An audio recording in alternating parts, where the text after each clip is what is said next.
ইসলাম অনেক কিছুর কম্বিনেশন। ইসলাম অর্থ শুধুমাত্র এটা নয় যে কিছু রিচুয়াল, কিছু প্র্যাকটিস আমরা করলাম, নামাজ, রোজা, হজ, যাকাত, এর মধ্যেই ইসলাম কেবলমাত্র সীমিত নয়, বরং ইসলামের যে সৌন্দর্য, ইসলামের যে ব্যাপকতা, ইসলামের যে ওয়াইডনেস, তাতে সমস্ত শরিয়ার কিতাবগুলো বলেছে ইসলাম অনেক কিছু সমন্বয়। তার মধ্যে একটি হচ্ছে ইবাদাত, অর্থাৎ যেগুলো আমরা প্রতিপালন করি, যেগুলো ইসলামের সিম্বল, ইসলামের আলামাহ। আর হচ্ছে মুআশারাত, অর্থাৎ দৈনন্দিন চাল চলন, ওঠা বসা, কথাবার্তা, মানুষের অধিকার, এই বিষয়গুলো ইসলামের অবিচ্ছেদ্য অংশ। এবং তারও পাশাপাশি আছে আল মুআমালাত, লেনদেন, ট্রানজ্যাকশন, এই সব কিছু মিলেই পূর্ণাঙ্গ দিন ইসলাম।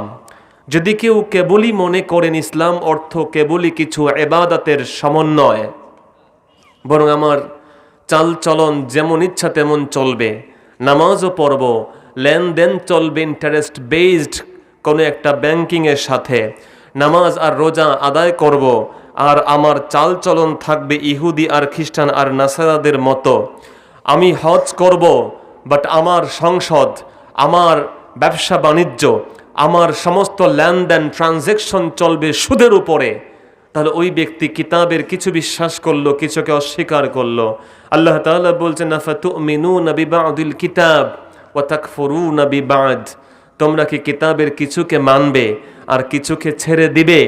এমনটা যদি হয়, দুনিয়া এবং আখিরাতে লাঞ্ছনার জিন্দেগি তার হবে। জোরে বলেন নাউযুবিল্লাহ। এজন্য হাজিরিন, ইসলাম অনিন্দ সুন্দর এক ধর্মের নাম। ইসলাম অর্থ শান্তি, এটা আমরা অনেকেই জানি, কিন্তু হাজিরিন এই জানার মধ্যে কিছু গ্যাপ আছে। ইসলাম অর্থ শান্তি নয়। ইসলাম শান্তির পথে মানুষকে ডেকেছে, অশান্তির দাবানলকে চিরতরে নিভিয়ে দিয়েছে, অন্ধকার থেকে মানুষকে আলোর পথ দেখিয়েছে, জাহালাত থেকে ইলমের নূরে মানুষকে বিকশিত করেছে। কিন্তু ইসলামের মূল কনসেপ্ট হচ্ছে কমপ্লিট সারেন্ডার। ইসলাম অর্থ হচ্ছে আল ইনকিয়াদ, অর্থাৎ পুরোপুরি আপনি ইসলাম, পুরোপুরি আত্মসমর্পণ করার অপর নাম হলো ইসলাম। সুবহানাল্লাহ বলেন। তার মানে হলো আল্লাহর আনিত বিধান, নবীর রেখে যাওয়া শরিয়াহ, যেই বিষয়ে যেই হুকুম আর কাম দিয়েছে তাকে একাগ্র চিত্তে, দ্বিধাহীন মন আর মানসিকতা নিয়ে মেনে নেওয়ার নাম হচ্ছে ইসলাম। সুবহানাল্লাহ বলবেন না? এজন্য ইসলাম ডাজন্ট মিন, এটা কখনো মিন করে না যে আপনি ইসলাম অর্থ কেবল শান্তি খুঁজলেন। পেয়ারা হাজিরিন, ইসলাম এর অর্থ হচ্ছে আত্মসমর্পণ। আল্লাহর বিধানের কাছে আপনাকে পুরোপুরি সারেন্ডার না করলে আপনি ইসলাম বা মুসলিম হিসেবে আপনি নিজেকে আত্মসমর্পণ না করলে আপনি পরিচয় দিতে পারবেন না।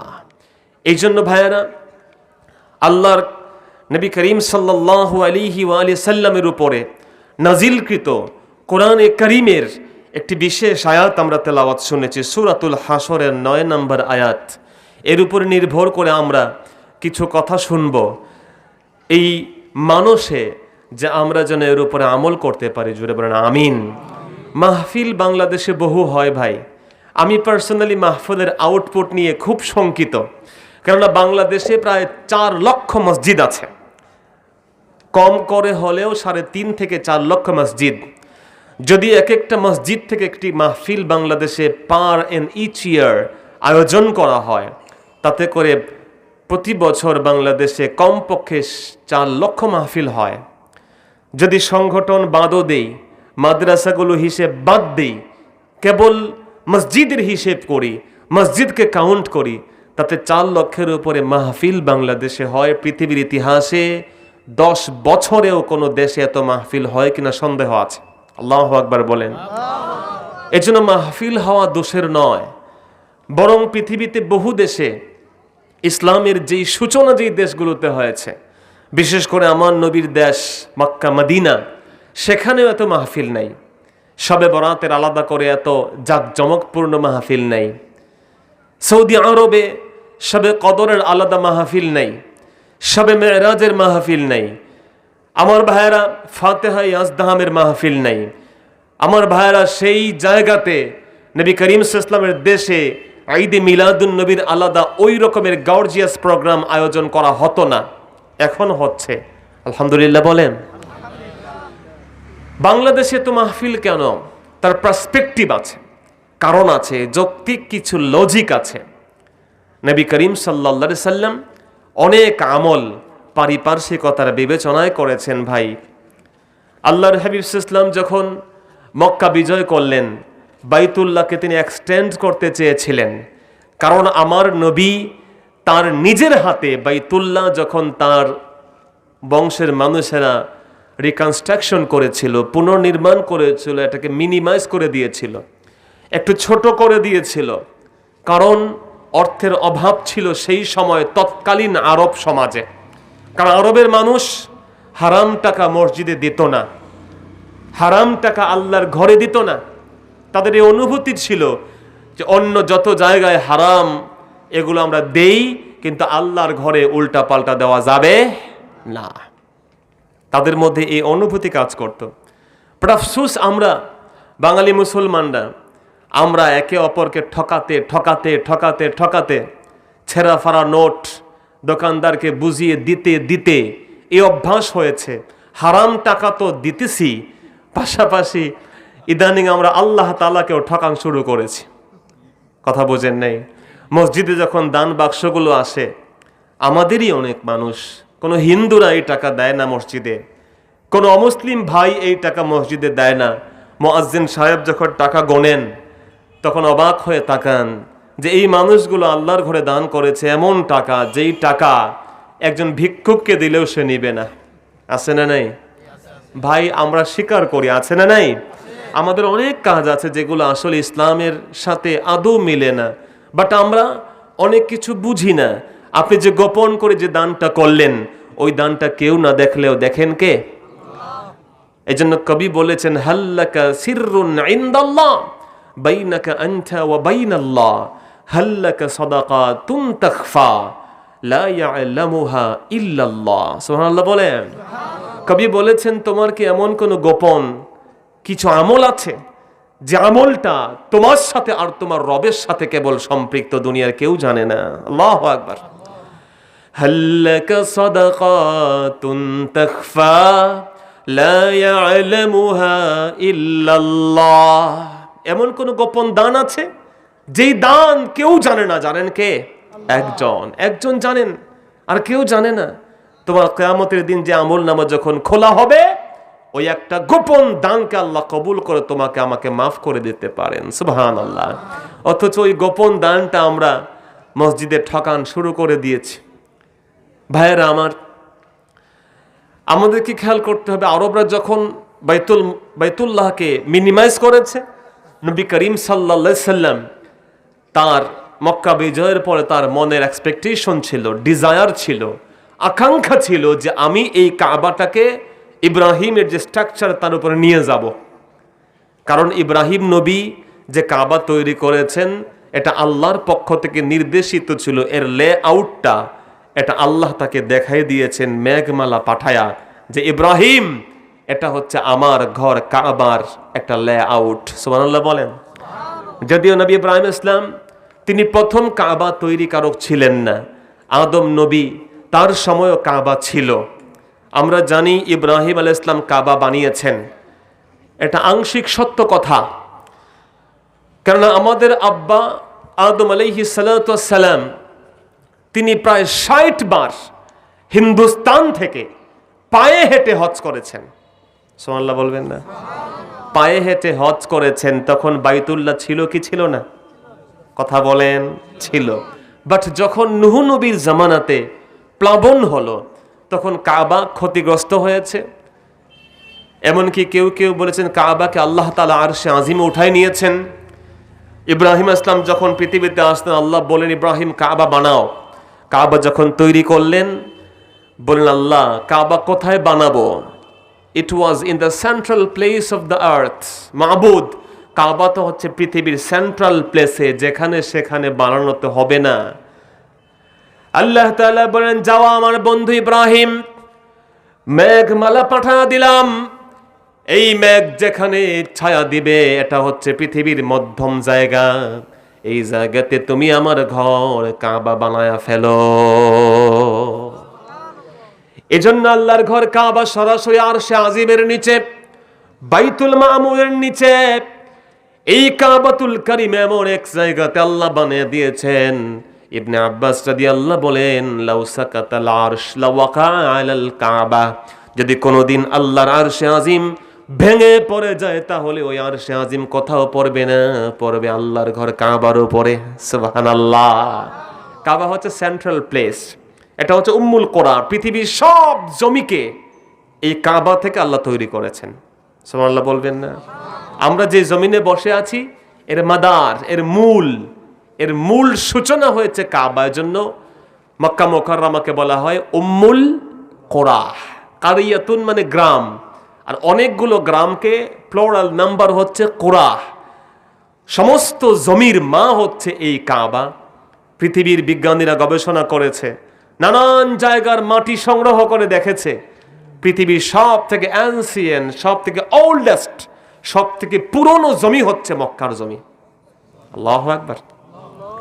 এই জন্য ভাইয়েরা আমার, সেই কাবা যে স্ট্রাকচার আল্লাহ দেখিয়েছেন, ইব্রাহিম আলাইহিস সালাম যেখানে তৈরি করলেন, নবীজি আমার তার বংশের মানুষদেরকে যখন নিয়ে ছোট্ট বয়সে কাবা বানান, কাবাকে মিনিমাইজ করা হয়েছে। যখন মক্কা বিজয় হলো, আমার রাসূল বললেন যে, আয়েশা, পারিবারিক ডিসকাশন, বিবির সাথে নিজের কথাগুলো আল্লাহ নবী শেয়ার করছেন। সুবহানাল্লাহ বলবেন না ভাই? আমাদেরও আমাদের ফ্যামিলির মানুষের সাথে এই সমস্ত ইন্টারাকশন, যোগাযোগ, তাদের সাথে আলাপ আলোচনা দরকার আছে না নাই? জোরে কন্যা আছে না নাই? আমার নবীজি যখন ভয় পেয়েছেন প্রথম ওহী নাজিল হওয়ার পরে, তখন তাকে প্রথম সান্ত্বনা দিয়েছেন তার বিবি। আল্লাহু আকবার। নবীজি বলছেন, আয়েশা শোনো, আমার মনের বড় তামান্না, আল্লাহ নবী হযরত ইব্রাহিম যেই জায়গাতে কাবা তৈরি করে গেছেন, আমার বংশের মানুষ সেটাকে মিনিমাইজ করেছিল, আবার সেই জায়গাতে ভেঙে সেটাকে বানায়া ফেলি। আম্মা জান বললেন, নবী বানায়া ফেললেই তো হয়, কিন্তু আল্লাহর হাবিব আয়েশা শোনো, লাউলা হিদসানি কওমিকি বিশিরক লাহাদামতুল বাইতা ওয়া বানাইতু আলা কওয়াইদ ইব্রাহিম। যদি তোমার বংশের মানুষগুলো মাত্র শিরিক ছেড়ে ইসলাম গ্রহণ না করত, যদি তারা নিউ কামার না হতো, নতুন মুসলমান না হতো, তাহলে আমি আল্লাহর ঘর ভেঙে ফেলতাম, আবার এটাকে বড় করে বানাইতাম। এখন বানাইতেছি না কেন? পার্সপেক্টিভ, পরিপ্রেক্ষিত, পার্শ্ব প্রতিক্রিয়া হবে। এরা মাত্র নতুন মুসলমান, এখন কাবা ভাঙলে শয়তান ওয়াসওয়াসা দিবে, দেখছো মুহাম্মদ কাবা শরীফে হাত দিয়েছে, ওই ধর্ম ত্যাগ করে আবার মুশরিক হয়ে যাও। কথা বুঝতে পেরেছেন ভাইয়েরা? তো নবীজির মনের তামান্না তিনি দাফন করে দিয়েছেন। কেন? কারণ ওই পরিস্থিতি তৈরি হয় নাই তখনও। রাসূল করিম সাল্লাল্লাহু আলাইহি ওয়াসাল্লাম প্রথমত জিয়ারত করতে মানা করতেন, কবর জিয়ারত। নবী বলেছেন, কুনতু নাহাইতুকুম আন জিয়ারাতিল কুবুর, কবর জিয়ারত করতে মানা করতাম। তার মানে বোঝা যায় নবীর বক্তব্যের মধ্যে কবর জিয়ারত নিষেধ এমনও হাদিস আছে। ভাই একটু কথা বলেন তো, আছে না নেই? এমনকি আল্লাহর নবী যারা মহিলারা কবর জিয়ারত করে, তাদের ব্যাপারে বলেছেন, লাআনাল্লাহু আয-যাওয়ারাত, যেই নারীরা কবর জিয়ারত করে তাদের উপরে আল্লাহর লানত। আল্লাহু আকবার বলেন। কিন্তু এই হাদিসটার উপরে আমল নাই, কারণ আমার নবী নিজে এটাকে ক্লারিফাই করে দিয়েছেন। নবীজি বলেছেন, সাহাবীরা আমার, আগে তোমাদেরকে মানা করতাম, নিষেধ করতাম, কবর জিয়ারত করো না, আলা ফাজুরুহা, সাবধান, এখন বলে দিলাম কবর জিয়ারত করো, ফা ইন্নাহা তুযাক্কিরুকুমুল আখিরাহ, কবর জিয়ারত আল্লাহর যে গোলাম করবে তাকে আল্লাহ রাব্বুল আলামিন পরকালের মৃত্যুর কথা স্মরণ করিয়ে দিবেন। তাহলে ভাই আপনার বিবেক আছে, you have a neutral heart. আমার অনেক ভাইয়েরা আছেন কবর জিয়ারতকে হারাম বলে, আছে না নাই?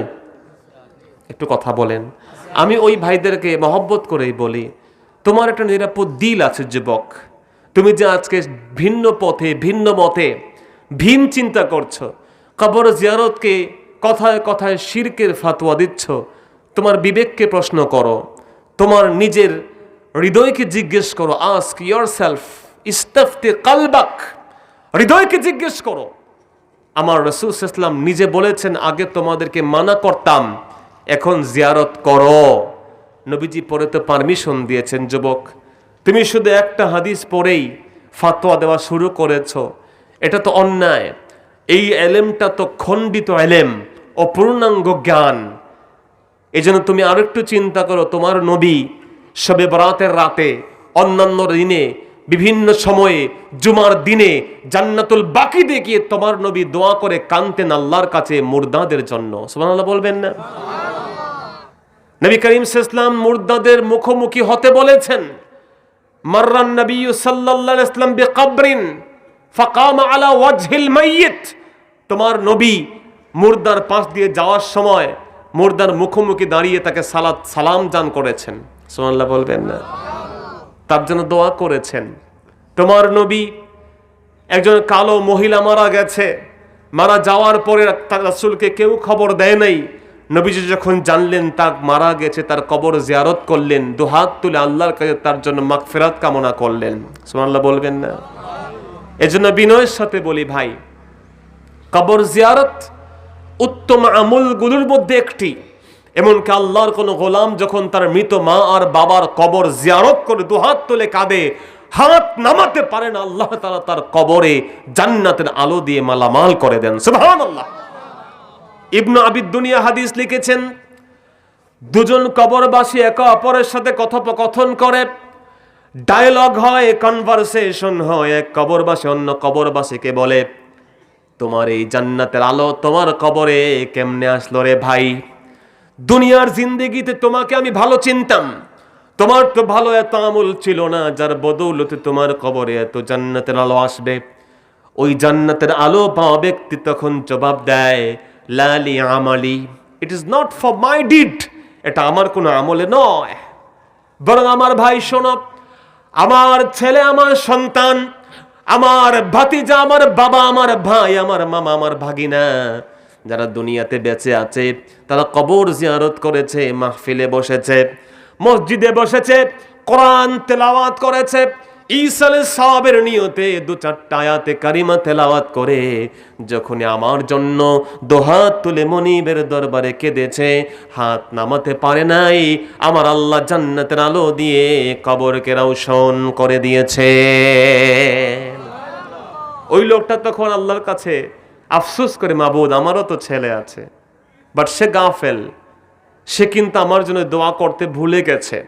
এই জন্য হাজিরিন, আমার নবীজি একসময় মানা করতেন, পরে দেখলেন মানুষ কবর কি আর পূজা কি, মাজার কি আর সাজদা কি, জিয়ারত কি আর সাজদা কি, মান্নত কি আর পূজা কি, এই পার্থক্য করা শিখে গেছে।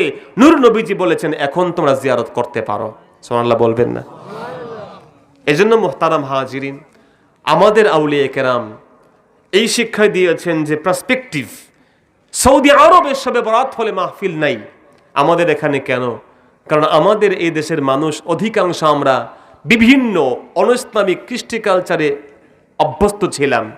আমাদের ছেলেরা পূজা অর্চনায় যেত, এখনো তো যায়, কথা কোন ঠিক কিনা? পূজা অর্চনায় যেত।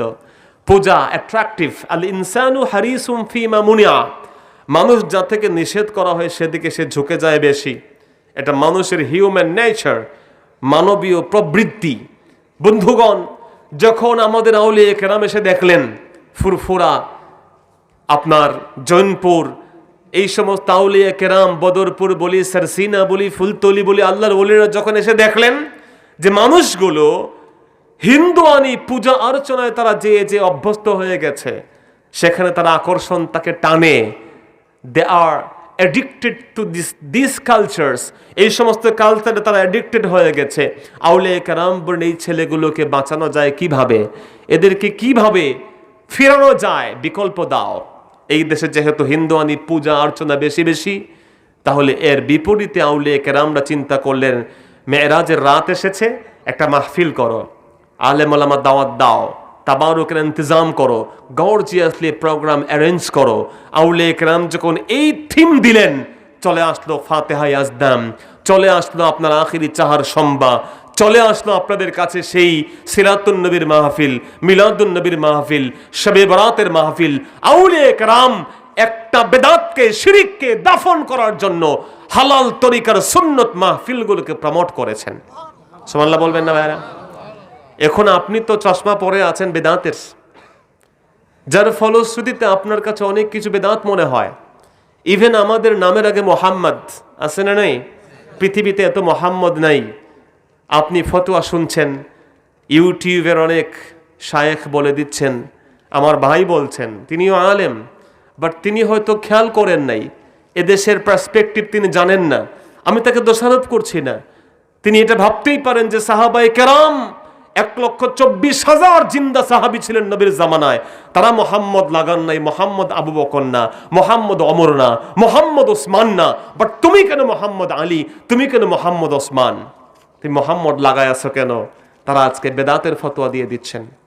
নাউজুবিল্লাহ বলবেন না ভাইয়েরা?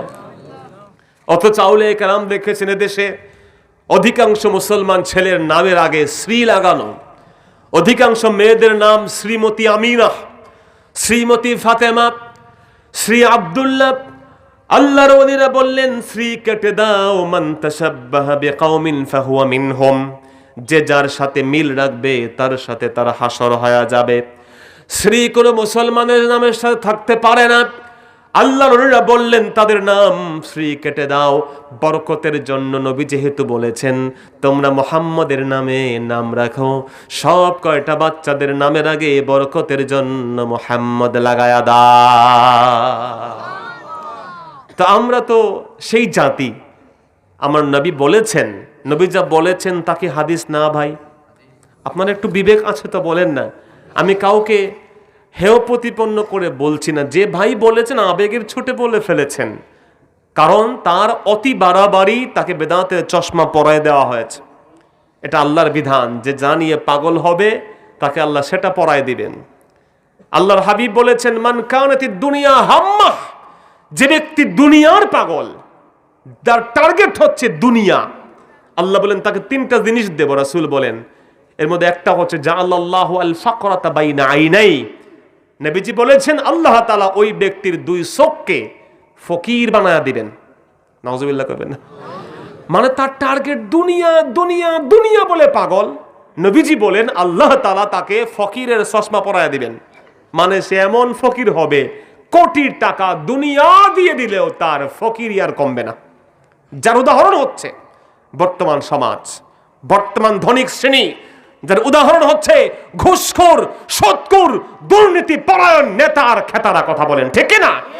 কারণ তারা আজকে অঢেল সম্পত্তির মালিক, জনগণের রক্ত চুষে খেয়ে খেয়ে বিশাল অট্টালিকা করে নিয়েছে, তাদের ক্ষুধা নিবারণ হয় না, আছে না নেই? যা যা দরকারি সব সরকারি, গাড়ি সরকারি, বাড়ি সরকারি, গাড়ির তেলটাও সরকারি, ড্রাইভার সরকারি, বাংলো সরকারি, everything is donated by the government. সব কিন্তু গভর্নমেন্ট দিয়েছে। বাট যখন আপনি দেখবেন তার গুলশানে বাড়ি আছে, বনানীতে বাড়ি আছে, বেগম পাড়াতে অট্টালিকা আছে, কিন্তু আপনি সেই সরকারি কর্মচারীর কাছে একটা সাইন আনতে যান, এত টাকা থাকার পরেও গরিব মানুষ সে জানে এই লোকটা গরু বিক্রি করে টাকা নিয়ে আসছে, এই লোকটা তার ওই একটা জমি বিক্রি করে টাকা নিয়ে আসছে, তারপরও সে ভিক্ষুকের মতো টেবিলের নিচ দিয়ে ফকিন্নির হাত বাড়ায়া দেয়। আছে না নাই? কথা কোন আছে না নাই? তা না হলে এই প্রদীপ, যেই লোকটা কক্সেস বাজারে সন্ত্রাসের রাজ কায়েম করেছে সরকারি পোশাক পরে, ওই লোকটার বাড়ি আর গাড়ির অভাব ছিল না, সব কিছুই ছিল। আল্লাহর হাবিব বলেছেন সে দুনিয়ার পাগল হয়েছে, আল্লাহ তাআলা তার দুই চোখটাকে ফকিন্নে বানায় দিয়েছে। কথা কোন ঠিক কিনা? এই জন্য ভাইয়েরা, চশমা যেটা পরবেন তা আপনি দেখবেন। আল্লাহর হাবিব বলেছেন আরেকটা হলো তার কাজে কোনো বরকত আল্লাহ দিবেন না, যা ধরবে সেখানে গোলমাল বাজবে। 3 নম্বর গিফট, এটা স্যাটার, বিদ্রুপমূলক বলছি। তৃতীয় যে গিফট দেবেন আল্লাহ তাআলা, তা হচ্ছে ওই ব্যক্তির জন্য আল্লাহ যা রিজিক রেখেছেন ওইটার থেকে একটু বৃদ্ধি করবেন না। নাউজুবিল্লাহ বলেন। এই জন্য হাজিরিন বিনয়ের সাথে বলি, মাহফিল অনেক হয়, যে কথা দিয়ে অনেক দূরে চলে আসছে আমরা, কিন্তু মাহফিলের মূল উদ্দেশ্য কি দেখেন। আমাদের মাহফিলগুলো আমাদেরকে আজকে পরিবর্তন করছে না। আউলিয়া কেরামদের মাহফিলগুলো ভিন্ন, কিন্তু 4 লক্ষ মাহফিল যদি বাংলাদেশে হয়, তাহলে প্রতি মাহফিলে 10 জন লোক ভালো হলে প্রতি বছর 40 লক্ষ মানুষ ভালো হওয়ার কথা, ঠিক কিনা জোরে কন। 10 বছর পরে 4-5 কোটির বেশি মানুষ বাংলাদেশে খারাপ নাই ভাই, অধিকাংশ মানুষ ভালো আছে, আলহামদুলিল্লাহ বলেন। এই জন্য মাহফিলে আমরা যারা এসেছি, যারা আশপাশে ঘুরছি, দেরি করবো না, এসে বসে যাব। ডিম থেকে যে মুরগি বাচ্চা দেয়, ওই ডিমকে মুরগির নিচে রাখতে হয়, একটা নির্ধারিত তাপমাত্রায় তাকে আমরা বলি, আমি তো আপনাদের সন্তান, দিতে হয়, ঠিক না বলেন। যেটা বাহিরে যে সেটা ভুলা হয়ে যায়, নষ্ট হয়ে যায়। তার মানে আপনি মাহফিলের যে ইন্তজাম আছে, কমিটি বিশাল জায়গা করে রেখেছেন, যদি আপনি এই জায়গাতে না আসেন হয়তো ফায়দা পাবেন, আল্লাহ দিবেন, আওয়াজ যত দূর যাচ্ছে, কিন্তু এসে গেলে যে ফায়দা পাবেন, বাহিরে গেলে ওই ফায়দা কখনো হবে না, তা আমরা বলতেই পারি। কেননা ফেরেশতারা আমাদেরকে ঘিরে রেখেছেন রহমতের চাদর দিয়ে, সুবহানাল্লাহ বলেন। আমার হাজিরিন, আমরা সূরা হাশরের তেলাওয়াত শুনেছি। আল্লাহ বলছেন, ওয়াল্লাযীনা তাবাওয়াউদ দারা ওয়াল ঈমান মিন ক্বাবলিহিম ইউহিব্বুনা মান হাজারা ইলাইহিম। আল্লাহ বলছেন, নিশ্চয়ই যারা মুহাজির হয়ে যারা এই পৃথিবীতে মদিনা মুনাওয়ারাতে এসেছে মক্কা থেকে, তাদের আগে যারা মক্কাতুল মুকাররমা থেকে মদিনায় গিয়েছেন, অথবা মদিনার স্থায়ী অধিবাসী যারা আগেই যারা বাড়িঘর করে আছেন, তারা মুহাজিরদেরকে দিল প্রাণ দিয়ে ভালোবাসেন। সুবহানাল্লাহ বলবেন না? দিল প্রাণ দিয়ে ভালোবাসেন। ওয়ালা ইয়াজিদুনা ফি সুদুরিহিম হাজা মিম্মা উতু। এবং মুহাজিরদেরকে যা দেওয়া হয়, মুহাজির ভাই আনসার ভাই একে অপরকে এত পছন্দ করেন যে মুহাজিরকে দা দেওয়া হয়, মুহাজিরদেরকে আনসাররা সামান্যতম মনের ভিতরে আফসোসও লালন করে না। সুবহানাল্লাহ। শুধুমাত্র তাই না, আল্লাহ বলছেন, ওয়ায়ুসিরুনা আলা আনফুসিহিম ওয়ালাউ কানা বিহিম খাসাসা। আল্লাহ তাআলা বলছেন, এই আনসারদের গুণ হলো এমন, ওই মুহাজিরদেরকে তারা নিজেদের উপরে প্রাধান্য দেয় এমন এমন বিষয়, যেই বিষয়গুলো তাদেরও প্রয়োজন ছিল। সুবহানাল্লাহ। তাদের প্রয়োজন ছিল বাড়ি, নিজের চিন্তা করে নেই, মুহাজির ভাই তোমার বাড়ি লাগবে, অর্ধেক ভেঙে অর্ধেক বাড়ি ভাইকে দিয়ে দিয়েছেন। সুবহানাল্লাহ বলবেন না? বিবি 2 জন ছিলেন, মুহাজির এসেছে, একজন বিবিকে তালাক দিয়ে দিয়েছেন। তালাক দিয়ে দেওয়ার পরে যখন নির্ধারিত দিন ইদ্দত শেষ হয়েছে, মুহাজিরের কাছে নিজের বিয়ে বসাই দিয়েছেন। সুবহানাল্লাহ। এই হচ্ছে সাহাবায়ে কেরামদের, আনসার যারা, তাদের আমল। মুহতারাম হাজিরিন, এই আমলটা এত গুরুত্বপূর্ণ আমল যে এক ভাই অপর ভাইকে ইউহিব্বুন ভালোবাসে। ভালোবাসার মূল্য এত বেশি যে নবী করিম সাল্লাল্লাহু আলাইহি সাল্লাম হাত্তা তুমিনু ওয়ালান তুমিনু হাত্তা তাহাব্বু। নবীজি বলছেন, আমার সাহাবীরা, আমার উম্মত, কিয়ামত পর্যন্ত শুনে রাখো, ইমানদার না হয়ে জান্নাতে যেতে পারবা না। ভাইরা বলেন তো, ইমানদার না হয়ে জান্নাতে যাওয়া যাবে? জান্নাতে যাওয়ার মূল শর্ত হচ্ছে ইমান। সবাই একটু একসাথে বলেন তো, কি? আর একটু জোরে, আরো জোরে। ভাইয়ার আমার, ইমান ছাড়া আপনি জান্নাতি হতে পারবেন না। ইমান হচ্ছে মূল শর্ত। নবী করিম সাল্লাল্লাহু আলাইহি সাল্লাম তারপরে বলছেন, নামাজ পড়া লাগবে, এটা বলেন নাই, কারণ নামাজ পড়া ইমানের আলামত আমরা সবাই জানি। খুব ভালো মতো খেয়াল করেন, নবীজি বলেন নাই রোজা রাখা লাগবে, তা নাহলে মুমিন হতে পারবে না। নবীজি বলেন নাই হজ না করলে মুমিন হতে পারবে না। বলেন নাই যাকাত না দিলে মুমিন হতে পারবে না। আমার নবী বলেছেন, ওয়ালান তুমিনু হাত্তা তাহাব্বু। যতক্ষণ না একে অপরকে ভালোবাসবে ততক্ষণ তোমরা মুমিন হতে পারবে না। আমার ভাইয়েরা, আপনারা যারা আছেন বলিয়ার ভাগের ভাইয়েরা, বিনয়ের সাথে বলি, আপনাদের কদমে হাত দিয়ে বলি, আপনি যত বড় ইমাম হন, যত বড় মুফতি মুহাদ্দিস হন, যত বড় আপনি মাদ্রাসার শিক্ষক হন, পীরের তরিকত হন, যত বড় পাগড়ি আপনি লাগান, যদি আপনার দিলে মহাব্বা না থাকে অপর ভাইয়ের প্রতি, দ্বীনি ভাইয়ের প্রতি মহব্বত না থাকে ইসলামের কারণে একজন বন্ধুর প্রতি, আমার নবী বলেছেন তুমি ইমানদার নও, আর তুমি ইমানদার নও তুমি জান্নাতীও নও। কথা বুঝতে পেরেছেন? এজন্য আমি এটা আপনাকে বলছি না যে আপনি এক মুহূর্তে তাহাজ্জুদ নামাজ পড়া শুরু করেন। আমি আপনাকে বলছি না প্রতি সোমবার আর বৃহস্পতিবার আপনি রোজা পালন করেন। আমি আপনাকে এই কথা বলছি না আপনি প্রতি সপ্তাহে হাজার হাজার টাকা দান করেন। আমি আপনার খেদমতে এটা বলতে চাই, দিলটাকে আপনি প্রশস্ত করেন, তা না হলে জান্নাতে যাওয়া যাবে? জোরে বলেন, যাবে না। আমার রাসূল বলেছেন ভাইরা, ওয়ালান তুমিনু হাত্তা তাহাব্বু, একে অপরকে ভালো না বাসলে ইমানের স্বাদ পাওয়া যাবে না। নবীজি আমল শিক্ষা দিয়েছেন। তিনি বলছেন, আওয়ালা আদুল্লুকুম আলা আমাল, তোমাদেরকে এমন একটি আমলের শিক্ষা দিব কিনা, ইজা আমিলতুম তাহাবাবতুম, ও আমার উম্মত যখন সে আমলটি করবে তোমরা একে অপরকে ভালোবাসতে পারবে। আর সে আমলটি হলো আফশুস সালাম বাইনিকুম, নিজেদের মধ্যে দেখা হলেই দিতে হবে সালাম। পারা যাবে কি যাবে না? সবাই জোরে বলেন, যাবে না? যাবে। এজন্য আপনার সাথে কারো শত্রুতা আছে, অথবা আপনি তাকে জুলুম করেছেন, আপনি তার উপরে অন্যায় করেছেন, ভাই তার সাথে দেখা করেন, তার সামনে চলে যান। আপনি সামনে চলে গেলে সে আপনাকে মাফ না করে পারবে না। আপনি ভুল করেছেন, আপনার চেহারাটা নিয়ে যান।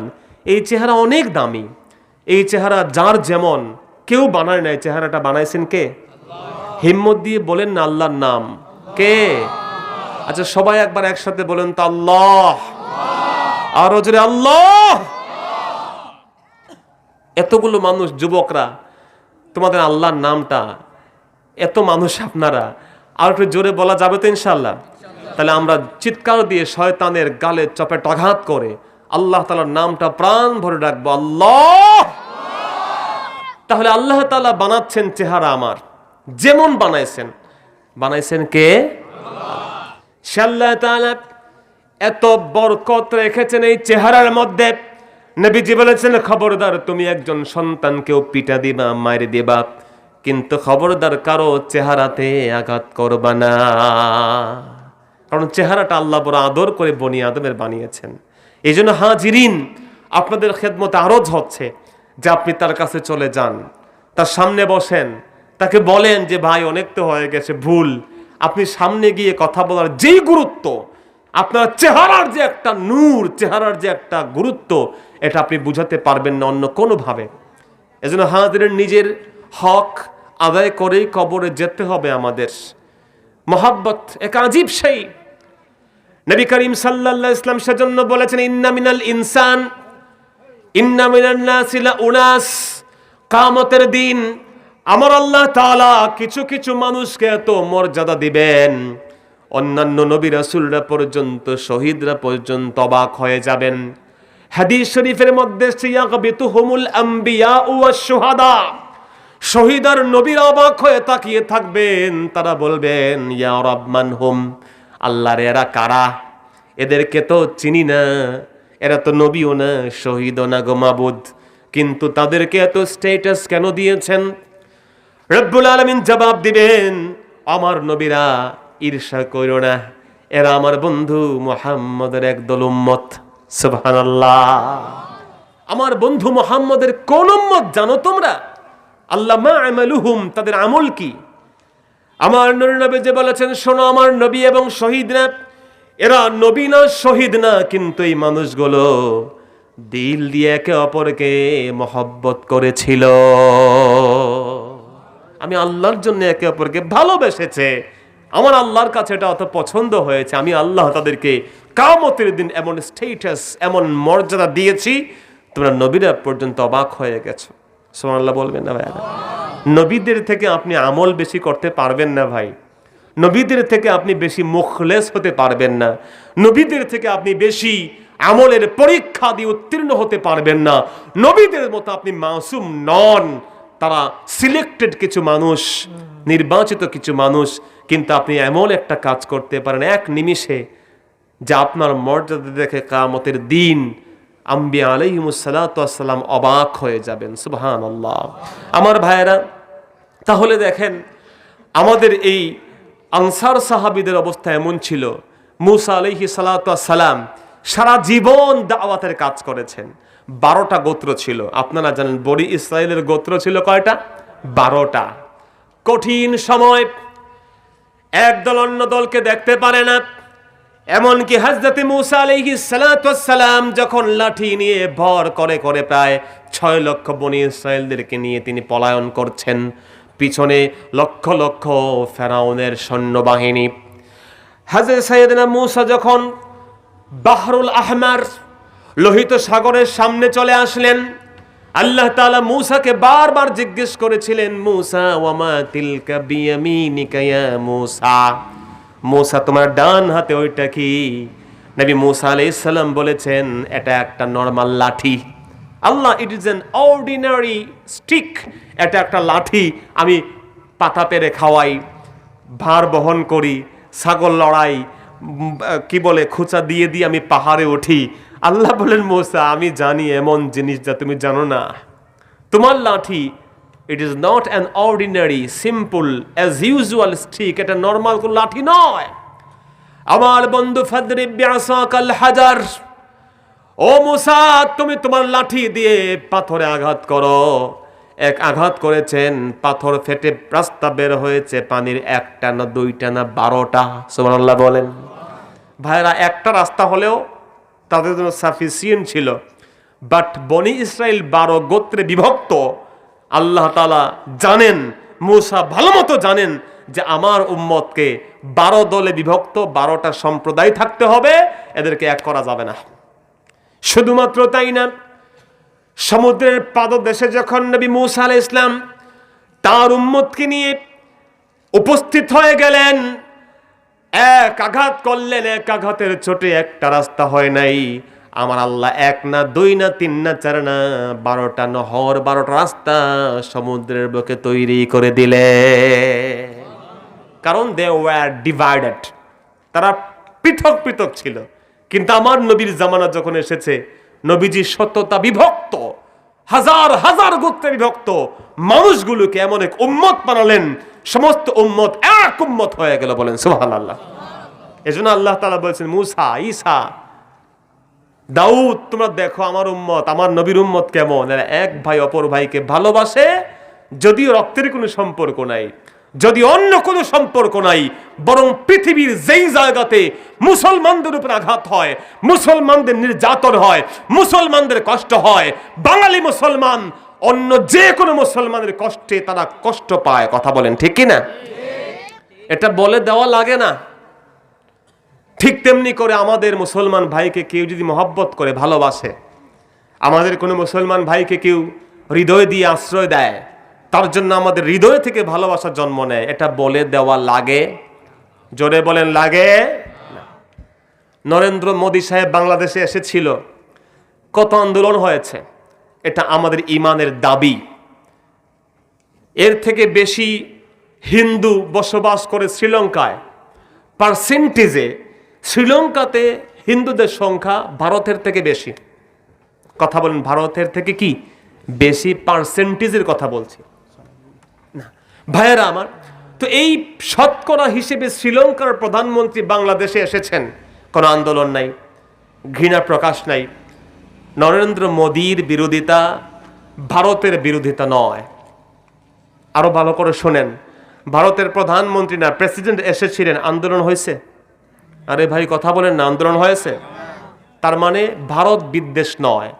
কিন্তু নরেন্দ্র মোদী যখন এসেছেন, তিনি আসার পরে আমাদের মনে ব্যথা লেগেছে। কেন? কারণ তার হাতে, তার ক্ষমতায়, তার দাঁতে গুজরাটের হাজার হাজার মুসলমানদের রক্ত লেগে আছে। কথা কোন ঠিক কিনা? আরো জোরে বলেন ঠিক কিনা? অতএব এই লোকটাকে দেখলে আমার মনে কষ্ট লাগবে, এটা আমার ইমান আমাকে এই বিষয়টি উদ্বুদ্ধ করে দিবে। এটা কেউ বলে দেওয়ার প্রয়োজন নাই। এর মধ্যে কোনো রাজনীতি নাই, এর মধ্যে কোনো দলাদলি নাই, এর মধ্যে কোনো গোত্রপ্রীতি নাই, এই মধ্যে কোনো সাম্প্রদায়িকতা নাই, বরং এটা হচ্ছে ইমানের দাবি। ইমান এটাই দাবি করে আমার মুসলমান ভাইকে কেউ সাহায্য করলে তার জন্য জীবন দিতে আমি প্রস্তুত, আর আমার মুসলমান ভাইকে কেউ গালি দিলে, তার বিরুদ্ধে চালালে, তাকে হত্যা করলে ওই ব্যক্তিকে ঘৃণা করা আমার উপরে ওয়াজিব হয়ে যায়। এটা ইমান আমাকে শিক্ষা দেয়। কথা বলেন ঠিক কিনা? ইমান আমাকে সেই শিক্ষা দেয়, অন্য কিছু নয়। আমার মুসলমান ভাইয়েরা, সেজন্য বিনয়ের সাথে বলি, আল্লাহ রাব্বুল আলামিন এই মহব্বত এমন করে দিয়েছেন, রাব্বুল আলামিনের হাবিব সেজন্য বলেছেন, যখন তুমি তোমার ইমানের দাবিতে চলবে, তোমার হৃদয় অন্যের প্রতি মহব্বত রাখবে, ঘৃণা রাখবে না। ঘৃণা আর ইমান কখনো একসাথে থাকতে পারে না। ভাইয়েরা আমার, এই জন্য আমরা যারা মুসলিম উম্মাহ, নবী করিম সাল্লাল্লাহু আলাইহি ওয়াসাল্লামের কাছে আল্লাহ তাআলা কোরআন নাজিল করে তারপরে বলছেন আনসারদের গুণাগুণ, তারা কেমন? ওয়ালা ইয়াজিদুনা ফি সুদুরিহিম হাজা ফিমা মিম্মা উতু, এরা হৃদয়ে কোনো হিংসা পোষণ করে না যে মুহাজিরদেরকে কি দেওয়া হলো। হিউম্যান নেচার হচ্ছে সে নিজে কি পেল সেটা পরে দেখে, আগে দেখে তার স্যালারি লিস্টের ভিতরে পাওয়া দাওয়ার লিস্টে আরেকজন কি পাইছে। কথা কোন ঠিক কিনা? সরকারি অনুদান, পাশের এলাকার চেয়ারম্যান কি পাইলো ওইটা আগে দেখে, সে কি পাইলো সেটা আগে দেখে না। তার পাশের বাড়ির ভাবি কি পেয়েছে, এই ঘরের মহিলা আগে সেটা দেখে, নিজেরটা পরে দেখে। কথা কোন ঠিক কিনা? কিন্তু উম্মতের গুণ হচ্ছে এমন, ওয়ালা ইয়াজিদুনা ফি সুদুরিহিম হাজা, তার হৃদয়ে কোনো ঘৃণা হিংসা পোষণ করে না অন্যরা কি পেয়েছে সেটা নিয়ে, বরং নিজেকে নিজে নিয়ে তারা থাকে।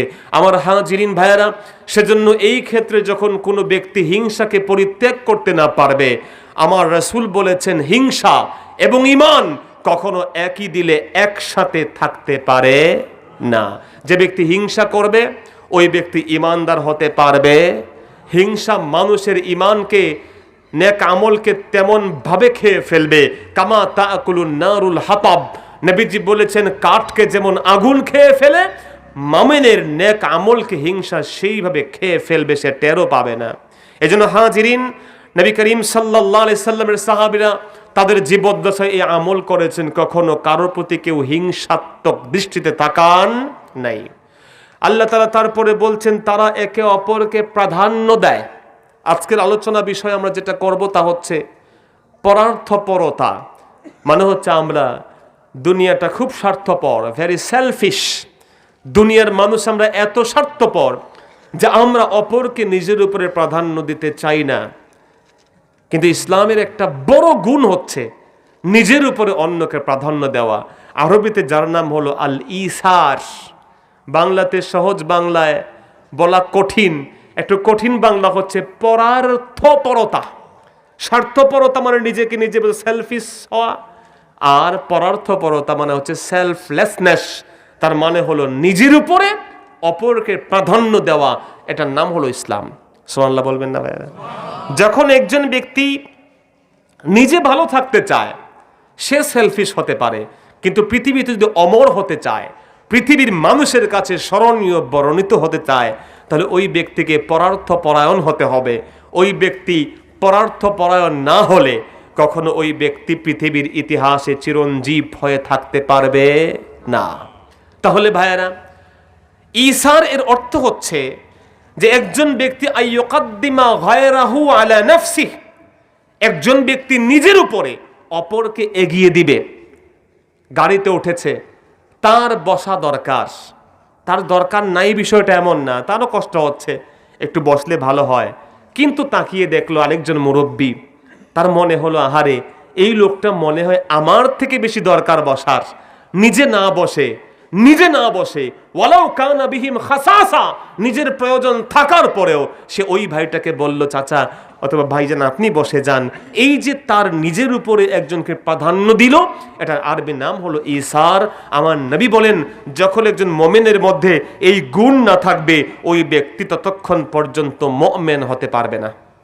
আল্লাহু আকবার বলেন।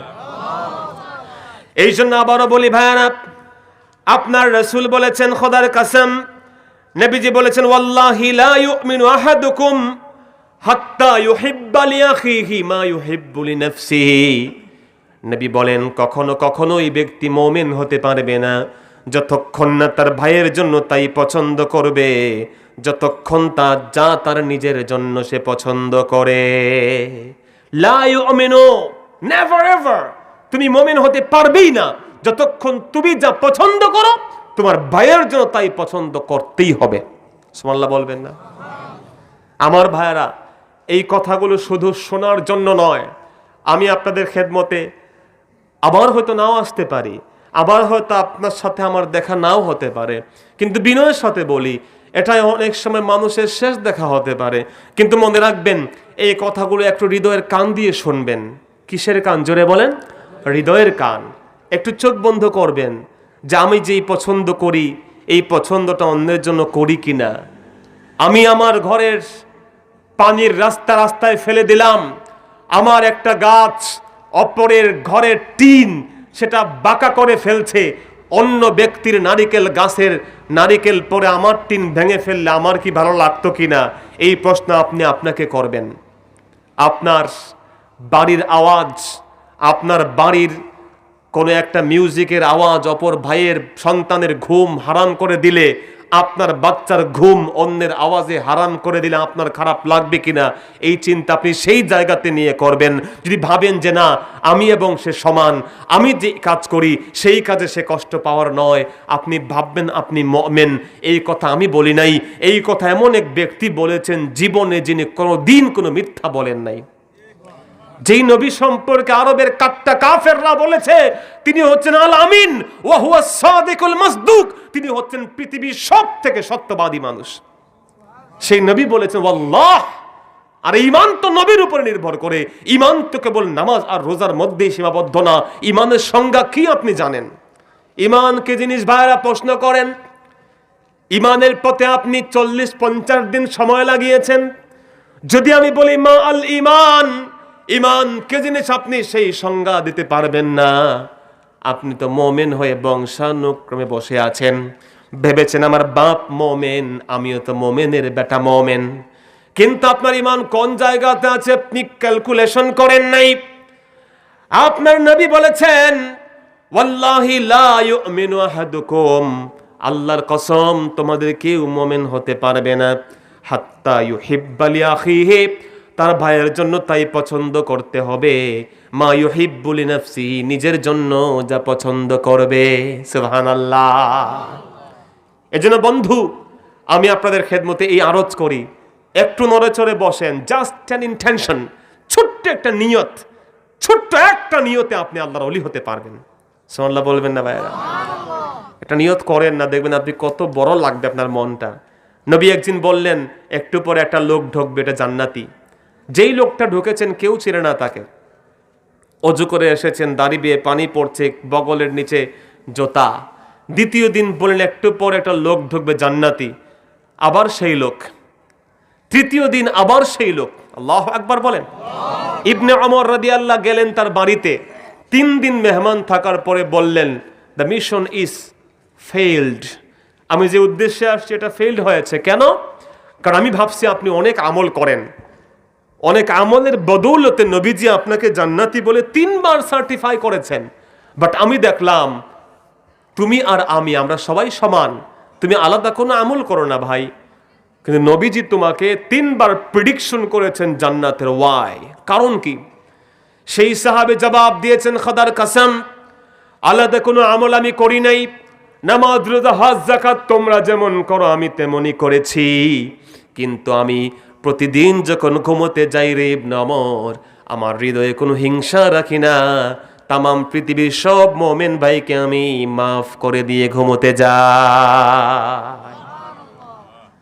এক ব্যক্তিকে তাবারানী আল আওসাতে হাদিস এসেছে, ওঠানো হয়েছে কিয়ামতের দিন। ফেরেশতারা বলছে আল্লাহ এটার তো কোনো নেক আমল নাই, এটা করতাম কি? ফেরেশতারা জাহান্নামে পাঠাইবে এই চিন্তার মধ্যে আছে, প্রিপারেশন করে ফেলছে। আল্লাহ বলে ওয়েট, অপেক্ষা করো, বান্দা কি করছে আমার জন্য, আল্লাহ কিছু করি না আপনার জন্য।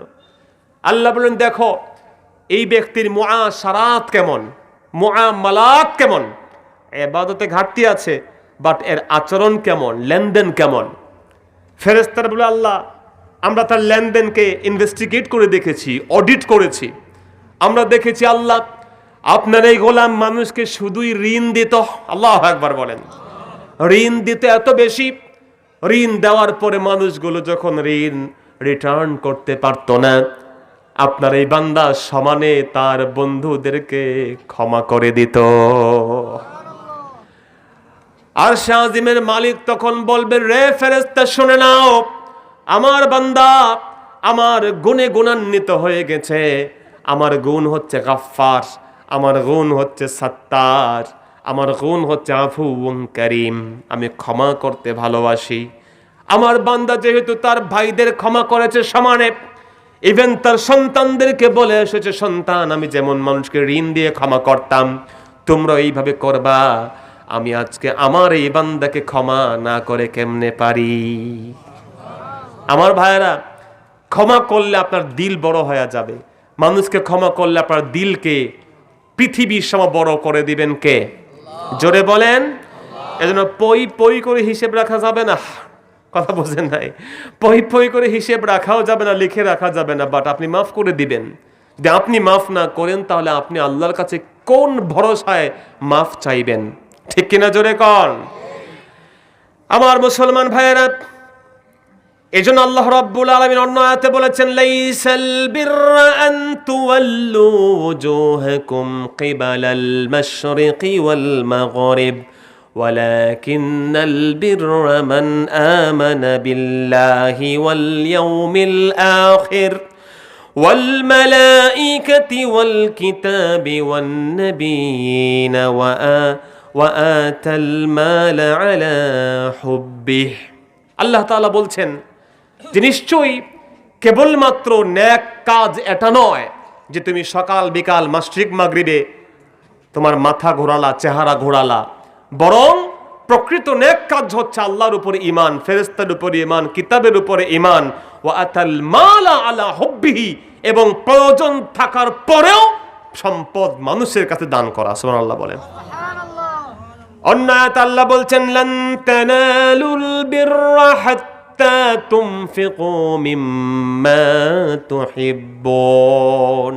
ততক্ষণ তোমরা সত্যিকার ঈমানের স্বাদ পাবে না যতক্ষণ তোমরা যা ভালোবাসো তা আল্লাহর পথে দান করবে।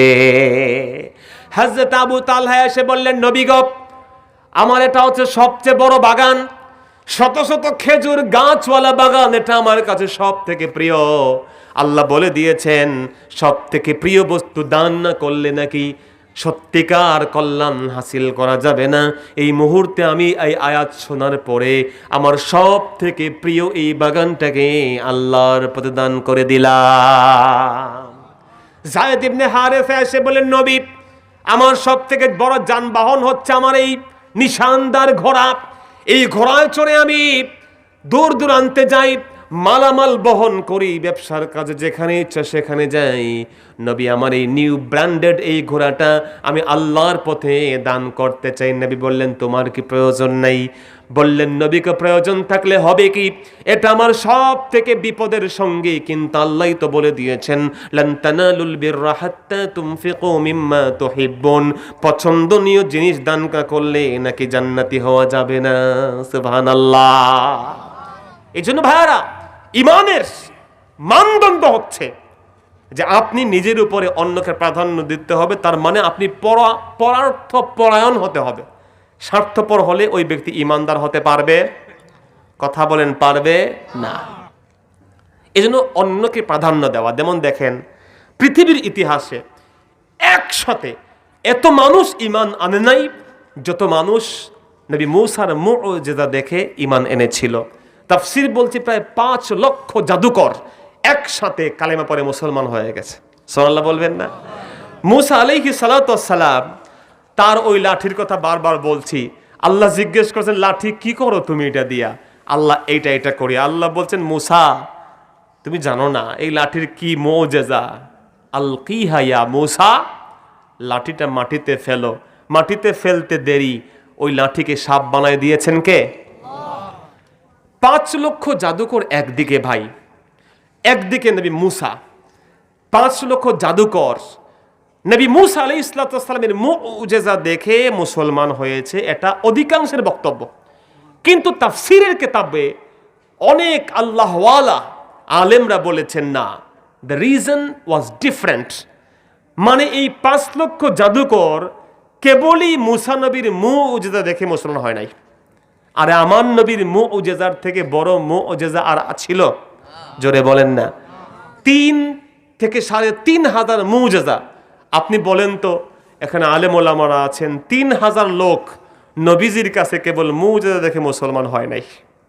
বরং আল্লাহর রাসূল বলেছেন, এক ইশারা করেছেন, চাঁদ দ্বিখণ্ডিত হয়েছে। আল্লাহ তাআলা কোরআনে মেনশন করেছেন, ইকতারাবাতিস সাআ ওয়ানশাক্কাল কামার, কিয়ামত নিকটবর্তী হয়েছে, চাঁদ দ্বিখণ্ডিত হয়েছে। এই চাঁদের দ্বিখণ্ডিত হওয়া দেখে আরবের কাফেররা মুসলমান হয় নাই। কথা বুঝছেন? তারা বলছে হাযা সিহরুন আযীম, it is a massive magic. নাউযুবিল্লাহ কান। আবু লাহাব আবু জেহেল বলেছে, মাফি ইয়াদি, আমার হাতে কি? নবী বলেছেন, তোমার হাতে কি? আমি কেন বলবো? তোমার হাতে যে আছে সেই বলবে। আল্লাহু আকবার। আবু লাহাব আবু জেহেল মনে করলো মুহাম্মদ কাছে ঠকায়া দেব, হাতের ভিতরে পাথর। পাথর কথা বলতে পারে না, দ্য স্টোন কান্ট স্পিক। পাথর তো কথা বলতে পারে না। আমার রাসূল বললেন, ও আবু জাহালের হাতে কে আছো? কথা বলো, চুপ করে থেকো না। পাথরের জবানটা খুলে দিলেন কে? শুদ্ধ বিশুদ্ধতম আরবি ভাষায় এসে বলতে লাগলো, ইন্নী হাজার, আমি একটা জঙ্গলের পাথর। ও আমামাকা আখিরুন নবী মুহাম্মদ। ও আবু জাহেল শোনো, তোমার সামনে যিনি আছেন তিনি এই শেষ জামানার নবী মুহাম্মদুর রাসূলুল্লাহ। আবু জাহেল কি ইসলাম গ্রহণ করছিল? করে নাই, ফেলে দিয়েছে ভাই। তার মানে আমার নবীজির অধিকাংশ মুজিজা দেখেও মুসলমান হয় নাই।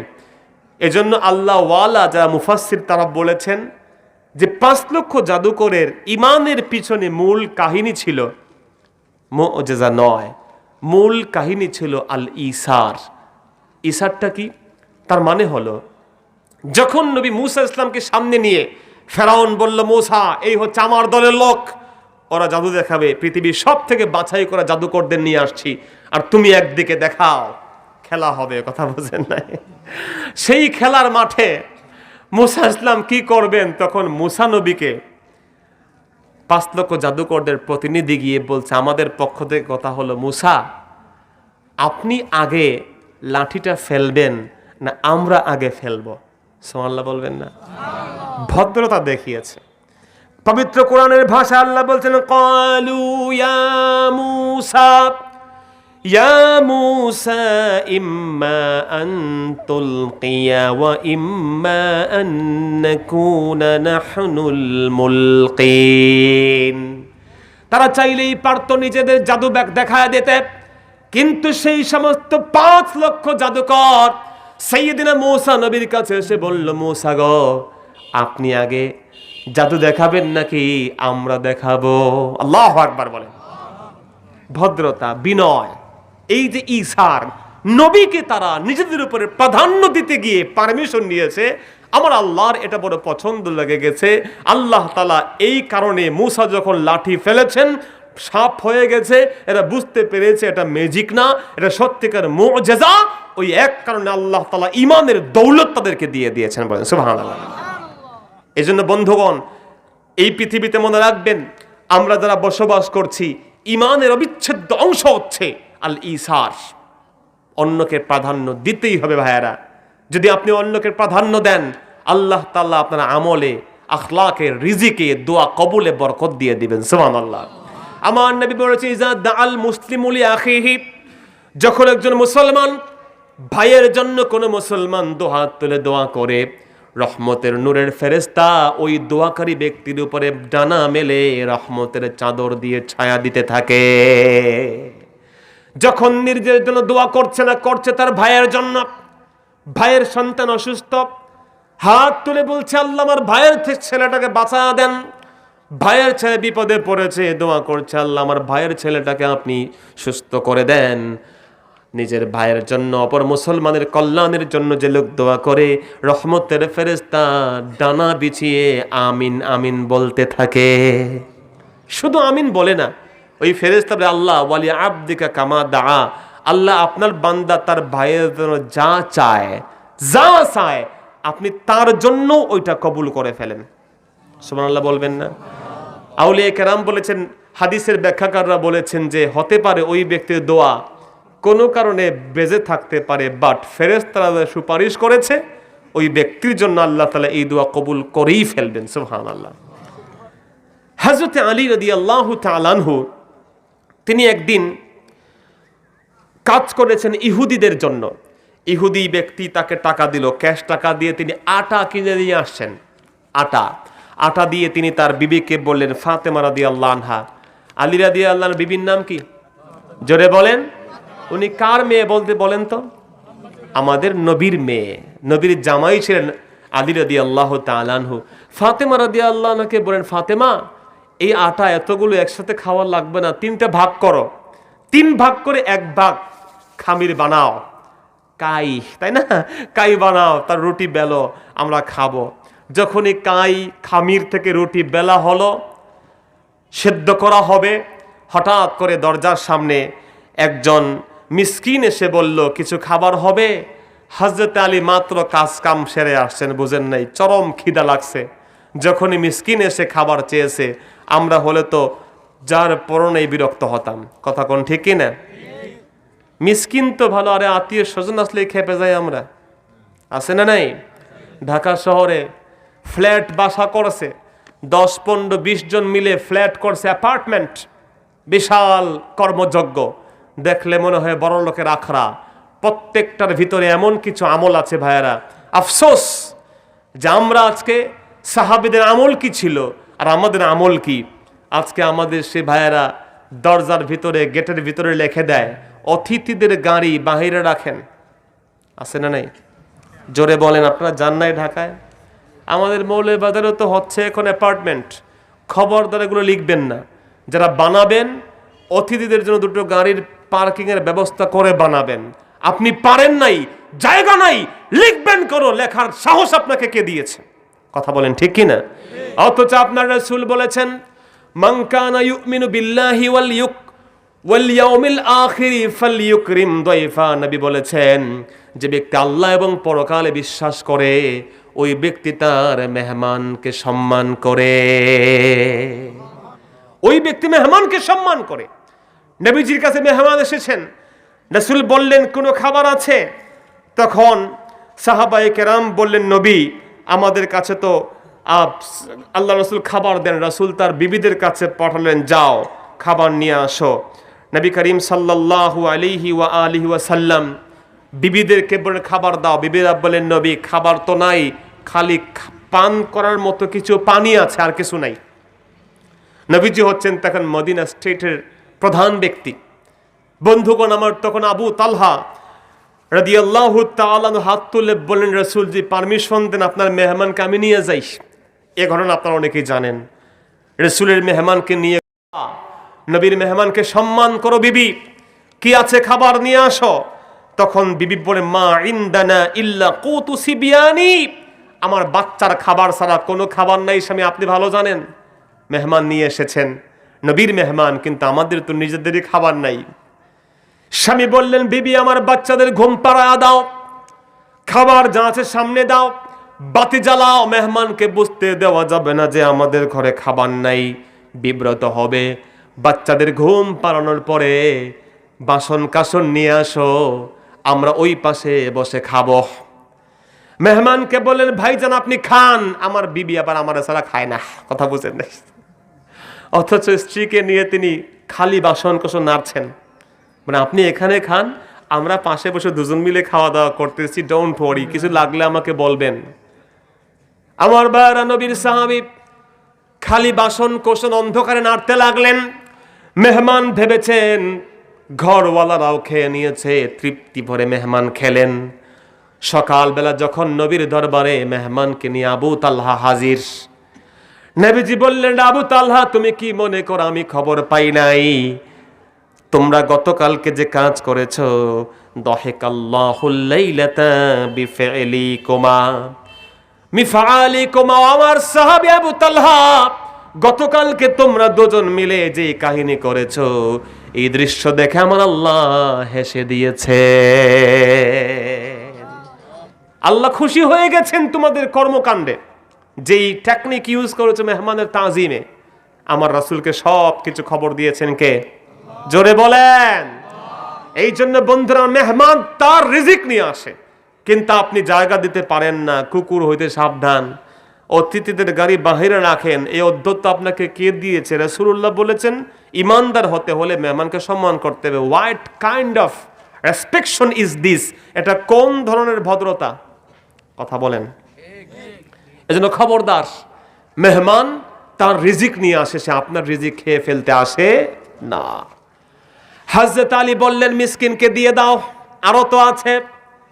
খাবার অন্নটা তৈরি করা হলো দ্বিতীয় পার্ট, আটা 3 ভাগ, মনে আছে তো ভাই? 1 ভাগ চলে গেছে মিসকিন, আরেক ভাগ যখন পাক করা হবে সব ঠিকঠাক, এক এতিম এসে বলল, ইয়া আলী, ঘরে কোনো খাবার আছে? হযরত আলী বললেন, বিবি, এতিম চলে আসছে দরবারে, আমার ঘরের দুয়ারে এতিম চলে আসছে, বিবি প্লিজ আরেকটা অংশ তো আছে, ওটা খাবো, অনেক মজা করে দিয়ে দাও। সুবহানাল্লাহ বলবেন না ভাইরা?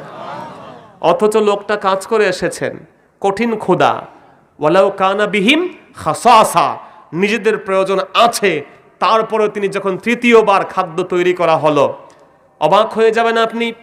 তৃতীয়বার যখন খাদ্য তৈরি হয়েছে, হযরত আলী লোকমা মুখে দেবেন, একজন যুদ্ধবন্দী এসে বলল, আনা আসির, আমি তো যুদ্ধবন্দী, মুসলমানদের জেলখানায় ছিলাম, এইমাত্র মুক্তি পেয়েছি, ক্ষুধা লেগেছে, ঘরে কোনো খাবার থাকলে দিলে খুশি হয়ে যাব।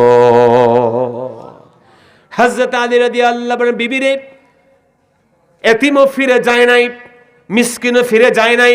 মিসকিনকে হয়তো অন্য দরজায় গেলে কেউ খাবার দিত, এতিমকে হয়তো খাবার দিত। এই লোকটা মুসলমান, মুসলমানও না। আল্লাহু আকবার বলেন। যুদ্ধবন্দী ছিল, মাত্র মুক্তি পেয়েছে। এই লোকটা বড় মন, বড় দুর্বল, ঘরে যাবে, দীর্ঘদিন বন্দিশালা থেকে মুক্তি পেয়েছে। বিবি, আমরা হয়তো অন্য দিন পেট পুড়ে খাবো, চলো এই খাবারটাকে ওই বন্দীকে দিয়ে দে। আমার আল্লাহ রাব্বুল আলামিন পছন্দ করে ফেললেন। রব্বুল আলামিন বললেন, বান্দা, দুনিয়াকে প্রাধান্য দেও নাই, কিয়ামতের দিন তোমাদের জন্য সুন্দর সেই খাদ্য আয়োজন করব। কারা সেই খাদ্য পাবে? ওয়ায়ুতঈমুনা الطعام على حبه مسكينا ويتيما وأسيرا سبحان الله ويطعمون الطعام মিসকিনকে এতিমকে যুদ্ধবন্দীকে খাবার দিয়েছেন আলা হুব্বিহি, খাবারটার তার প্রয়োজন ছিল না বিষয়টা এমন না। একজনের প্রয়োজন অতিরিক্ত সম্পদ দান করতে পারে, কিন্তু তার প্রয়োজন থাকার পরেও যে দানটা, এই দানটা অনেক বড়। আল্লাহ তাআলা এটাকেই বলেছেন আল ইসার। আমরা যে কথা বলছি ভাইয়েরা, যে অন্যকে আমরা প্রাধান্য দিব কিসের উপরে? যে আমার প্রয়োজন আছে তার উপরে। এজন্য কোনো মুসলমানের দোষ ত্রুটি অন্বেষণ করবেন না। আপনার দোষ সমাজে প্রকাশ হলে আপনি লজ্জিত হবেন, ঘৃণিত হবেন, কিন্তু আপনি খুব সহজে ফেসবুকে কারো দোষ পাইলেন, খুব দ্রুততার সাথে এর সোর্স আপনি যাচাই না করে শেয়ার করে দিলেন। আছে না নাই? খবর পেয়েছেন অমুকের সর্বনাশ হয়েছে, একটা কিছু ভাইরাল হয়েছে, আপনি সাথে সাথে এটা আপনি শেয়ার করে দিলেন। নবী বলেছেন, কাফা বিল মারই কাযিবা আইয়ারউয়া বিকুল্লি মা সামিয়া, একজন ব্যক্তির মিথ্যাবাদী হতে এতটুকুই যথেষ্ট, সে যা শুনে তাই বলে বেড়ায়। সে সোর্স কি, এর উৎস কোথায়, এর সত্য কি, এর অথেন্টিসিটি আছে কিনা, সেই দিকে সে খবর নেয় না। আমাদের সমাজে এই চিত্র আছে না নাই? জোরে বলেন না ভাই, আছে না নাই? ফেসবুকে পেলাম আর শেয়ার মেরে দিলাম। কিয়ামতের দিন আপনাকে এজন্য আল্লাহর কাছে জিজ্ঞাসিত হতেই হবে, কোনো সন্দেহ নাই। এই জন্য খবরদার, সব কিছু চালানোর আদব আছে। আপনার রাসূল বলেছেন, মান নাফাসা আম মুমিনিন কুরবাতাম মিন কুরাবিদ দুনিয়া নাফাসাল্লাহু আনহু কুরবাতাম মিন কুরাবি ইয়াউমিল কিয়ামাহ। দুনিয়ার বুকে আল্লাহর কোনো গোলাম যদি কারো একটা বোঝা হালকা করে দেয়, কারো একটা পথকে সহজ করে দেয়, কারো একটা চলার পথকে সুগম করে দেয়, কিয়ামতের দিন আমার আল্লাহ ওই ব্যক্তির গুনাহের বোঝাকে হালকা করে তাকে জান্নাতি বানায় দিয়ে দিবে। নবীজি আরো বলেছেন, ওয়ামান সাতারা মুসলিমান সাতারাহুল্লাহু ইয়াউমাল কিয়ামা, যদি আল্লাহর কোনো মোমেন বান্দা তার অপর ভাইয়ের কোনো দোষ, যেই দোষ সমাজকে ক্ষতি করে না, এমন একটা দোষকে গোপন করে তাকে ঠিকঠাক করে দেয়, দোষ প্রচার করে না, কিয়ামতের দিন আমার আল্লাহ ওই ব্যক্তির দোষগুলো গোপন করে মাফ করে তাকে জান্নাতি বানায়া দিয়ে দিবে। ওয়াল্লাহু ফি আউনিল আবদি মা কানাল আবদু ফি আউনি আখি। যে ব্যক্তি তার ভাইকে হেল্প করে, আল্লাহ তাআলা ওই ব্যক্তির হেল্পার হয়ে যান। সুবহানাল্লাহ বলবেন না? এজন্য বন্ধুগণ, বিনয়ের সাথে আপনাকে বলি, নবী করিম সাল্লাল্লাহু আলাইহি ওয়াসাল্লাম এই আমলটুকু করেছেন। तमाम সাহাবায়ে কেরাম, বিশেষ করে আম্বিয়ায়ে কেরাম এই আমলের উপরে ছিলেন। আমাদের বাবার নাম, সকলের বাবার নাম আদম। আমরা সকলে নবীর সন্তান, ঠিক কিনা জোরে কোন? আমরা তো কোনো বানরের সন্তান না, হনুমানের সন্তান না। যুবকরা কথা বলেন, আমরা কি বানর আর হনুমানের সন্তান? এখনকার শিক্ষা ব্যবস্থায় আমাদেরকে শেখানো হচ্ছে we are the son of monkey, আমরা হচ্ছি বানরের সন্তান। নাউজুবিল্লাহ কইবেন না? এই শিক্ষা ব্যবস্থা যখন চালু হবে, এইরকম একীভূত শিক্ষা যখন মাদ্রাসায় শেখানো হবে, একটা পঙ্গু জাতি ভবিষ্যতে তৈরি হবে। কথা কোন ঠিক কিনা? জোরে বলেন ঠিক কিনা? এই জন্য মুসলমান যারা আমরা আছি, পারিবারিক শিক্ষা, ইসলামী শিক্ষা, মক্তবের শিক্ষা, একই সাথে ধর্মীয় শিক্ষাগুলো জোরালোভাবে দেওয়া দরকার, আছে না নাই? জোরে কোন আছে না নাই? খবরদার মুসলমান, সবাই নবীর সন্তান। কুল্লুকুম বানু আদম, সবাই হচ্ছে আদমের সন্তান। কেউ কালো, কেউ ফর্সা, কেউ উঁচু, কেউ নিচু, কেউ ধনী, কেউ গরিব, আমাদের সকলের বাবা আদম। সুবহানাল্লাহ বলে। আল্লাহ তাআলা সেই কথাই বারবার বলেছেন, মিন নাফসি ওয়াহিদা, তোমাদেরকে এক জীবন থেকে তৈরি করে দিয়েছি। আমার বন্ধু আদম নবী যখন তার পৃষ্ঠদেশ থেকে আমার আল্লাহ সব কিছু বের করলেন, আদম এই হচ্ছে তোমার সন্তানরা। আদম নবী এট এ গ্লান্স, এক নজরে সব সন্তানদের কিয়ামত পর্যন্ত দেখে ফেললেন। সুবহানাল্লাহ কইবেন না? আদমের দৃষ্টি কেমন ছিল? তার অনাগত সন্তান কিয়ামত পর্যন্ত যারা আসবে সবাইকে দেখলেন। দেখার পরে আদম নবী একটা সময় দেখলেন যে তিনি একটা জায়গায় দেখলেন যে একটা নূর খুব চকমক চকমক করছে একটা সন্তানের। আদম বলেন, ইয়া রব মান হাজা, এই যে আমার পোলা, এটার তো অনেক সুন্দর দেখাচ্ছে, এটা কে গো আল্লাহ? আল্লাহ বলেন, আদম এটা হচ্ছে ইয়াকালুলাহু দাউদ, এটা এখনো তৈরি হয় নাই, তোমার পোলা, এটার নাম হবে দাউদ। সুবহানাল্লাহ কন। আদম তখন বলেন, আল্লাহ কাম জাআলতা উমরাহ, আল্লাহ আমার এই ছেলেটাকে আপনি কত বছর দিয়েছেন? আমারে দিয়েছেন 1000 বছর, আমার ছেলের বয়স কত পাইবে? আল্লাহ তাআলা জানিয়ে দিলেন 60 সানা। আদম শোনো, তোমার এই সন্তানকে আমি আল্লাহ 60 বছরের হায়াত দিয়েছি। আদম বলে, আল্লাহ আমারে দিলেন আপনি 1000 বছর, আর আমার পোলাটানে আপনি দিলেন মাত্র 60 বছর। আল্লাহ কম হয়ে গেছে। আল্লাহ সুবহানাল্লাহ কইবেন না? আল্লাহ বলেন, আদম এটা ফিক্সড, এখানে কোনো কিছু বাড়ানোর কোনো সুযোগ নাই। আদম আমাদের আব্বা, তার আমল কি, তার অন্যকে প্রাধান্য দেওয়া কি, নিজের প্রয়োজন রেখেও কতটুকু ভালোবেসেছেন সন্তানকে। তিনি বলছেন, আল্লাহ আমার 1000 বছর দিচ্ছেন না, আল্লাহ আমার 1000 থেকে 40টা বছর আমার পোলারে আপনি দিয়া দেন। সুবহানাল্লাহ বলতে পারলেন না ভাইরা? আরে জীবন দিয়ে দিচ্ছে। মানুষ মরতে চায় না ভাই। ওয়ালা ইয়াজালু কালবুল কাবীরি শাব্বা, মানুষ বুড়া হয়, দুই জিনিস কখনো বুড়া হয় না। একটা হচ্ছে হব্বুদ দুনিয়া, দুনিয়ার ভালোবাসা, আরেকটা হচ্ছে তুলুল আমাল, তুলুল আমাল, লং এক্সপেকটেশন, লম্বা ডিজায়ার, লম্বা ইচ্ছা, লম্বা আশা। মানুষের এই দুইটা জিনিস কখনো বুড়া হয়? যারা কোন বুড়া হয়? চেয়ারম্যান হয়েছে, এমপি হয়েছে, মন্ত্রী হয়েছে, কথা বোঝেন নাই? মানে মরে আর বাসে, তারপরে আবার নির্বাচন করতে চায়, আছে না নাই? একবার দাঁড়াইছে, পরে ইচ্ছা করে বৈশা গেছে। এই ইতিহাস বাংলাদেশে খুব নাই। কথা কোন ঠিক কিনা? খুব কঠিন হাল। আমার ভাইয়েরা, আমি সেটা জানি না ভাই, আমার ভাইয়েরা বিনয়ের সাথে বলি, যখন পায়ে হেঁটে হেঁটে চলে তখন দেখে সাইকেল নিয়ে অনেকে প্যাডেল মারলেই সাইকেল দৌড়ায়। চিন্তা করে, আল্লাহ একটা সাইকেল হলে ভালো হয়, বাইসাইকেল, এটা নিয়ে দৌড়ায়। শুনেন, জোরে সেই সাইকেল নিয়ে দৌড়ায়, আবার যখন দেখে আল্লাহ পেডেল মারতে এত কষ্ট, পা ফুলে যায়, একটা মোটরসাইকেল হইলে আরো ভালো হয়। মোটরসাইকেল যখন হয় কুয়াশা, ঠান্ডায় কুয়াশায় কত কষ্ট, নাক মুখ দিয়ে পানি ঢুকে যায়। আল্লাহ একটা 4টা চাক্কা হইলেই হবে, ঠিক কিনা জোরে এখন? 4 চাক্কা যখন হয় তখন মডেল চেঞ্জ করে, আপগ্রেডেড বিক্রয়.com, তারপরে কার মুডি, এরপরে ফেসবুকে স্ট্যাটাস দেয় যে কত ভালো গাড়ি কে আছে দাও। আস্তে আস্তে যখন এগুলোয় কাজ হয় না তখন হেলিকপ্টার, বিমান খুঁজে, আসে না নাই? জোরে বলেন। অতএব মানুষ বুড়ো হয় কিন্তু তার লম্বা আশা কখনো শেষ হয় না এবং দুনিয়ার মহব্বত শেষ হয় না। আমার হাজিরিন, কিন্তু সেই মানুষ হযরত আদম আলাইহিস সালাতু ওয়াস সালাম নিজের জীবন থেকে 40টা বছর তার সন্তানকে সাদকা করে দিয়েছেন। তার মানে কি? আল ইসার। তার মানে হলো যে আপনি আমি আজকে যে প্রাধান্য দিতে চাচ্ছি না, আল্লাহ নবী সাল্লাল্লাহু আলাইহি ওয়াসাল্লাম তিনি তার আব্বার ব্যাপারে হাদিস বলেছেন যে আব্বা জান কি করেছেন? তার সন্তানকে হাদিয়া দিয়ে দিয়েছেন নিজের জীবনকে। আল্লাহু আকবার বলেন। এই জীবনের কি আদমের প্রয়োজন ছিল কি ছিল না?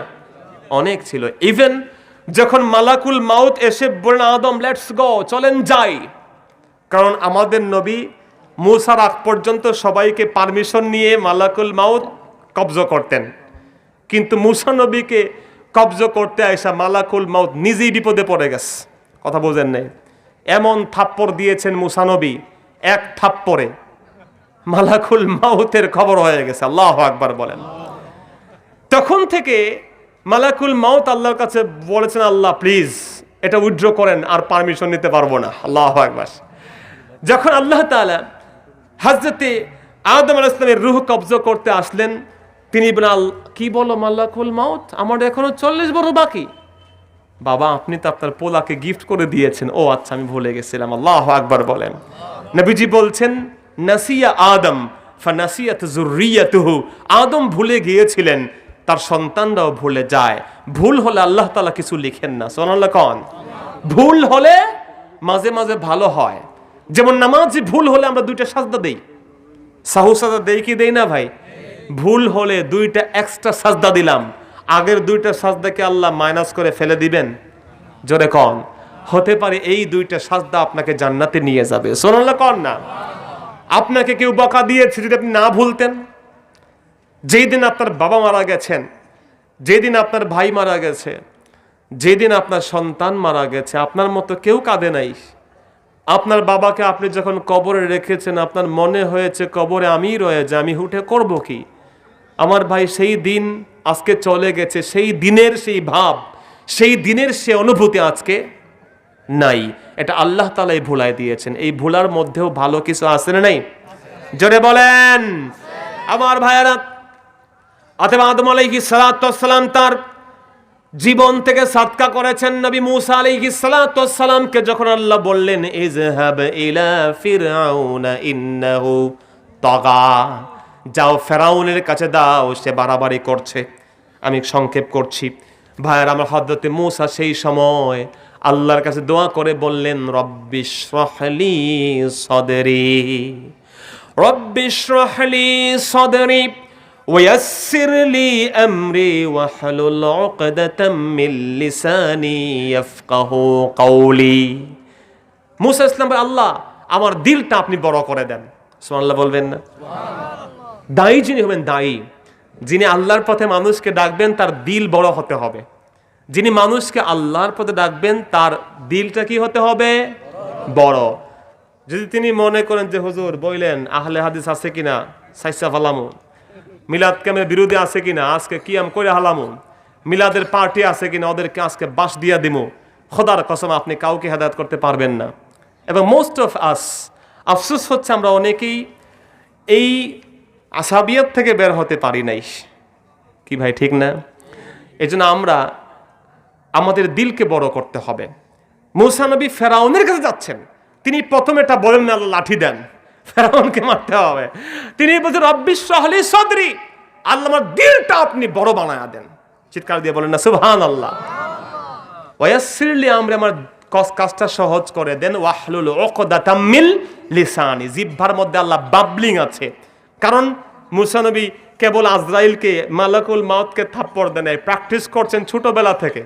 কারণ যখন তিনি আসিয়ার কোলে ছিলেন, ফেরাউন কোলে নিচ্ছে তো এক সময়, বলছে এটা কে রে আসিয়া, পাইলা কোথায়? আসিয়া বলে মাইরেন না, এটা আমাদের পালকা পুত্র বানামু। যখনই কোলে নিয়েছেন এক থাপ্পড় দিয়েছেন, এক বছরও বয়স না মুসা নবীর, এক থাপ্পড়ের সাথে ফেরাউনের মাথার মগজ পর্যন্ত নড়েচড়ে উঠছে। আল্লাহু আকবার বলেন। সে বলছে আলাইনা যাব্বাহিন, কোথায় তরবারি নিয়ে কাটালামো। বিবি বললেন স্বামী এটা আপনারে, he is a little baby, just a baby, এটা ছোট্ট বাচ্চা, সে তো ইন্টেনশনালি মারে নাই আপনাকে। বলে কি থাপ্পড় তো আমি খাইছি, আমি জানি ওইটাই কি মারছে আমারে। ভাইয়েরা আমার, চ্যালেঞ্জ চলে আসলো। বিবি বললেন আমি আল্লাহর কসম করে, কি বলে, আপনার কসম করে বলি এটা কোনোভাবেই সে ইচ্ছে করে মারে নেই। প্রমাণ কি? তাহলে এক কাজ করো, ইয়াকুত পাথর রাখো, ইয়াকুত পাথর জল জল জল জল করবে, পাশে জ্বলন্ত আগুনের অগ্নিয়গিরির থেকে একটা কয়লা নিয়ে আসো, এটাও জল জল করবে, দুটোই একরকম। মুসা যেটাকে ধরবে বুঝা যাবে তার পরীক্ষা হবে। যদি সে ওই ইয়াকুত পাথরকে ধরে, বুঝতে হবে সে আমার ইচ্ছা করে মারছে। আর যদি সে সেই জ্বলন্ত কয়লা হাতে নেয়, বুঝতে হবে সে একটা বাচ্চা। হযরত মুসা আলাইহিস সালাতু ওয়াস সালাম আল্লাহর সে আদেশে চলছেন। নবীরা 40-এর পরে নবী নন, কথা কোন ঠিক কিনা? যারা মনে করেন যে 40-এর পরে নবী, ভুল করছো তোমরা। সব নবীকে আল্লাহ তাআলা আজন্ম নবুয়তের মেহরাব দিয়ে, নবুয়তের আলামত দিয়ে দুনিয়াতে কন্ট্রোল করেছেন। জোরে কোন সুবহানাল্লাহ। ছোট বয়সে কয়লা ধরে মুখে দিয়ে দিয়েছেন ফেরাউনকে, সর্বনাশ। বিবি এটা আসলেই ছোট্ট বাচ্চা, হাত তো দেয় নাই, মুখে দিয়ে দিছে। আল্লাহু আকবার। জিহ্বা একটু পড়ে গিয়েছিল, আল্লাহ হেফাজত করেছেন, তখন থেকে একটু তার বাবলিং হতো। আমরা তো আজকে নিজেরাই বড় মনে করি সবাইকে, নিজেরাও অনেক কিছু পরিচয় দিতে দিতে আমাদের লিস্টে নামই খুঁজে পাওয়া যায় না, লকবের ছোটে নাম খুঁজে পাওয়া যায় না, আছে না নাই? নিজে কার্ড ছাপি, আমি পীর সাহেব, আমাকে যাই হোক এক ভাই কার্ড দিয়েছেন, লেখা দেখলাম কার্ডের উপরে 4 তরিকায় কামেল, নিজে লিখেছে। আফসোস ভাইয়েরা, তো দেখেন, বুঝেন নাই? 4 তরিকার কামালত অনেক কঠিন জিনিস, এটা তো সহজ জিনিস না। কিন্তু যিনি লিখবেন, নিজে যদি কার্ডে লিখে, তার কামালাত কেমন সেটা আল্লাহ তাআলাই ভালো জানেন। আমার বন্ধুগণ, তো দেখেন মুসা আলাইহিস সালাতু ওয়াস সালাম তিনি এই কাজ করেছেন যে তিনি তার দাওয়াতের কাজ যখন শুরু করবেন, তখন তিনি বলছেন আল্লাহ ওয়া আখি হারুন হুয়া আফসাহু মিন্নি লিসানা, আল্লাহ আমার ভাই হারুন আছে, এটা আমার থেকে বেশি ভালো বলতে পারে। সুবহানাল্লাহ বলবেন না? মুসা নবী অনেক ভালোই বলতে পারতেন, তাকে আল্লাহ কালিমুল্লাহ বলেছেন, কারণ পৃথিবীতে আল্লাহ যাদের সাথে কথা বলেছেন তাদের মধ্যে সবার থেকে প্রিয় হলেন নবী মুসা। সেই কালিমুল্লাহ নিজে বলছেন আল্লাহ আমি না, আমার ভাই হারুন আমার থেকে ভালো বক্তা। সুবহানাল্লাহ কইবেন না? আর আমরা হুজুররা কি করতেছে আপনারা ভালো জানেন। মাহফিলে আসলে গীবত, শিকায়াত, এই হুজুর ওই হুজুরকে কি বললেন, মাঝখানে লাঠি 2টা দিয়া এক হুজুর আরেক হুজুরকে, কথা বোঝেন নাই, মানে ঘুষি মারে, এখনই মারবে ভিডিওতে, এমন অবস্থা। তো এই হচ্ছে আমাদের হাল। আর দাঈ ইলাল্লাহর গুণ কি? যিনি দাওয়াত দিবেন তিনি বলবেন ওমান আহসানু কাওলাম মিম্মান দা ইলাল্লাহ ওয়া আমিলা সালিহা ওয়া ক্বালা ইন্নানী মিনাল মুসলিমিন। যিনি আল্লাহর পথে মানুষকে ডাকবেন, তিনি এটা মনে রাখতে হবে যারা এই মাহফিলে বসে আছেন তাদের মধ্যে কেউ না কেউ আমার থেকে আল্লাহকে বেশি ভয় করে, আমার থেকে নবীর প্রেম তার হৃদয়ে বেশি আছে, আমার থেকে বেশি বা জামাতে নামাজ পড়ে, এবং নিজেকে বলতে হবে ইন্নানী মিনাল মুসলিমিন, আমিও মুসলমানদের মধ্যে একজন। সে এটা বলবেন আমি মুসলমান। আরে ইসমাইল নবীকে যখন ইব্রাহিম ইসলাম কুরবানি করবেন, বললেন সন্তান কি চাও, কি করব? তিনি বললেন ইয়া আবাতি ফাল, আপনি করে ফেলেন মা তুমার, যা আল্লাহ আপনাকে আদেশ করেতেন, সাতাজিদুনি ইনশাআল্লাহু মিনাস সাবিরিন, আল্লাহ চাইলে আপনি আমাকে সাবিরিনদের মধ্যে খুঁজে পাবেন। সুবহানাল্লাহ বলবেন না? তিনি এটা বলেন না যে আমি ধৈর্য ধারণ করব, আই উইল বি পেশেন্ট, বাবা আমি পেশেন্ট হয়ে যাব, আমি ধৈর্যশীল হব। বলছেন বাবা যারা ধৈর্যশীল আছে না, আল্লাহ চাইলে, নিজে বলছেন না, আল্লাহ চাইলে আপনি আমাকে ধৈর্যশীলদের মধ্যে খুঁজে পাবেন। সুবহানাল্লাহ বলবেন না ভাইরা?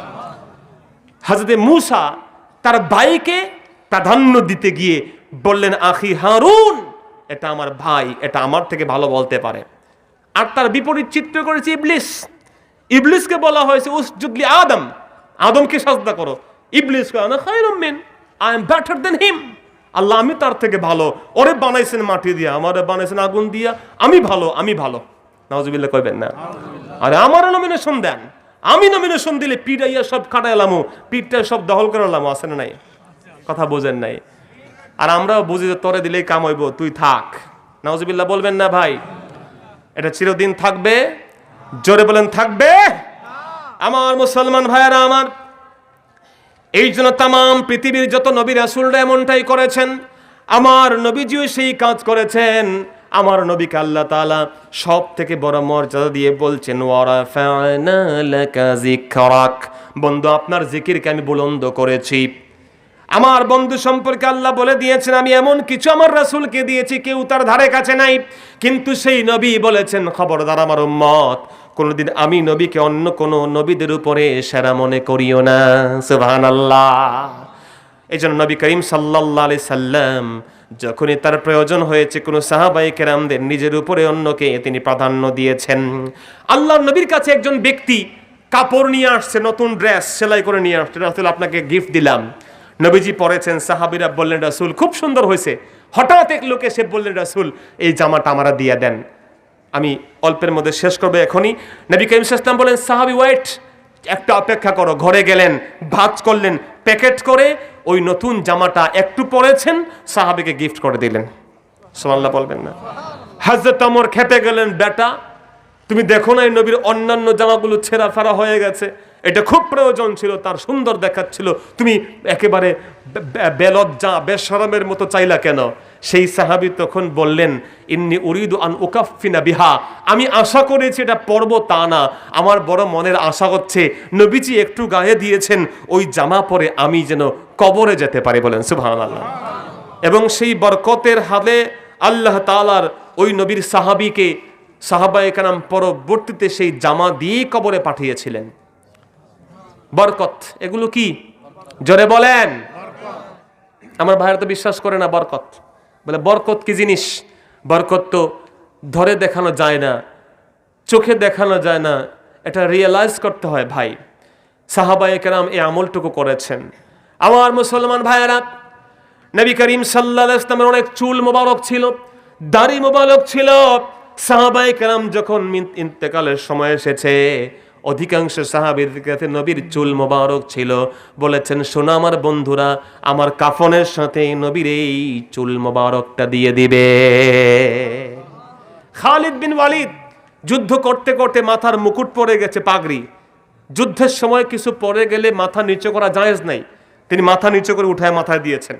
লোকজন বলল আপনি পৃথিবীর সেরা যোদ্ধা, আপনি এই কাজ করছেন কেন? আপনি মাথা নিচু করলেন কেন? সাইয়েদনা খালিদ বিন ওয়ালিদ বললেন শোনো দুনিয়ার মানুষ, এটা কোনো নরমাল কোনো পাগড়ি ছিল না। এই পাগড়ি এমন পাগড়ি, কারণ এই পাগড়ির ভিতরে একটা ভাঁজে আমি আমার নূর নবীজির দাড়ি মোবারক রেখেছিলাম। আমি খালিদের জীবন চলে যাবে কিন্তু নবীর দাড়িটা প্রমাণ হতে দিব না। আমি নবীজির এই দাড়ি মোবারকটা ইহুদি নাসারা কি বলে খ্রিস্টানদের মুশরিকদের সেই সমস্ত ঘোড়া আর উটের পায়ের নিচে পড়বে, খালিদ বেঁচে থাকতে তা সহ্য করবে না। বারাকাহ, এগুলো সাহাবায়ে কেরাম বিশ্বাস করতেন, আর আমরা বললে এগুলো শিরিক হয়ে যায়। নাউজুবিল্লাহ বলবেন না ভাইয়ারা? ইবনে ওমর রাদিয়াল্লাহু, আমি ভাই কেউ উঠবেন না প্লিজ, আমি আর এখন তো 20 বাজে 12টা, আর 10 মিনিট কথা বললে কষ্ট হবে আপনাদের? 10 মিনিট ইনশাআল্লাহ এর মধ্যেই শেষ করব, কথা দিলাম। যেহেতু আমাদেরকে তো মাদ্রাসায় যেতে হয় প্রতিদিনই, দেরি করা যাবে না। ইবনে ওমর অসুস্থ ছিলেন, খুব অসুস্থ। তার বিবিকে বলেন বিবি খাদেমকে পাঠায় একটু আঙ্গুর নিয়ে আসো, মনটা বড় আঙ্গুর খাইতে চাইতেছে। বিবি খাদেমকে পাঠাইলেন, আঙ্গুর কিনে নিয়ে আসছে। যখনই খাবেন তখনই বাহির থেকে ভিক্ষুক কয় কি জানি দেখলাম নিয়ে আসছে, আমারে দেওয়া যাবে? আল্লাহু আকবার।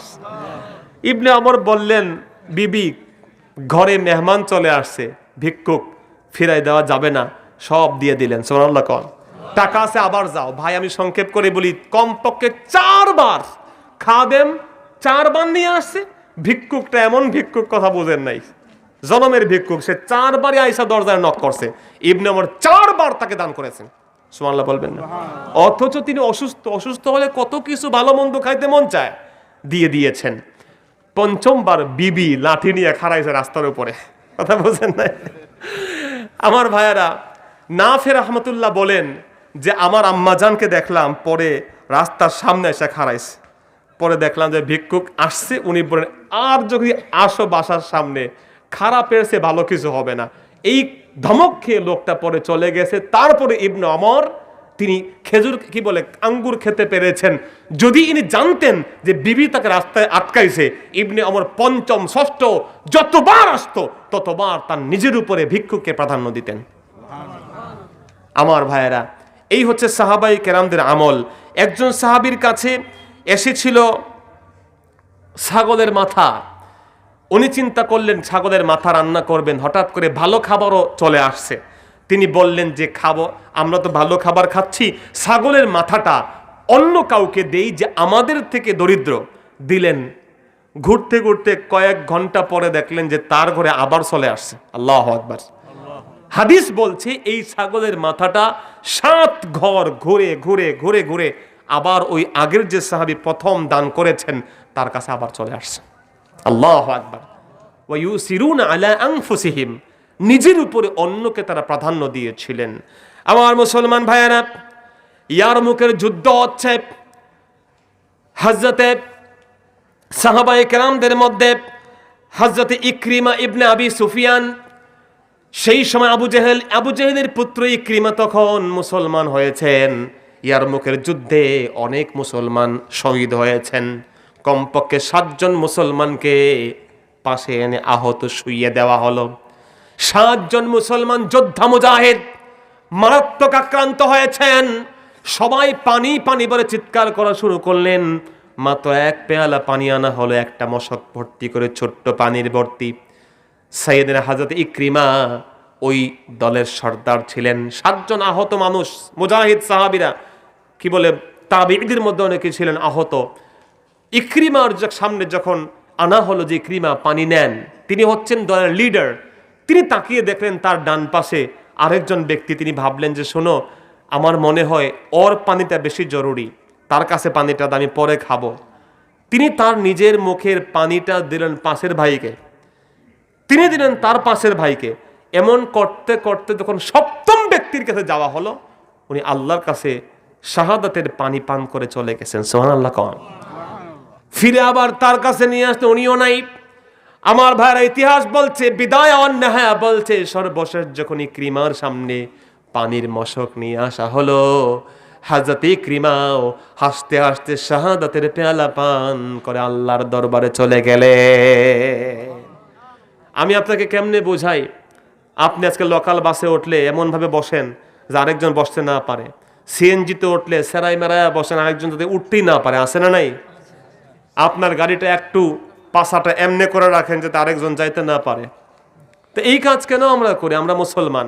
এজন্য আপনার ইংল্যান্ডে রিসার্চ হয়েছে যে ইবাদত বাদ দিলে মুআমালাত মুআশারা, আমি আগেই বলেছি ইসলাম শুধু ইবাদত না, মুআমালাত আছে, মুআশারাত আছে। এই দুইটা কারা মানে? মুসলিম গবেষক গবেষণা করে থিসিস পেপার জমা দিয়েছে, প্রথম 10টা রাষ্ট্রের মধ্যে একটা রাষ্ট্র মুসলমান নাই যারা আদবে আখলাকে, লেবাসে পোশাকি বলে, আদবে আখলাকে, ব্যবহারে, রীতিতে, নীতিতে, সৎ ব্যবহারে, ন্যায় বিচারে ইসলামের ফলো করে সব রাষ্ট্রগুলো, উন্নত মানের রাষ্ট্রগুলো সব অমুসলিম রাষ্ট্র।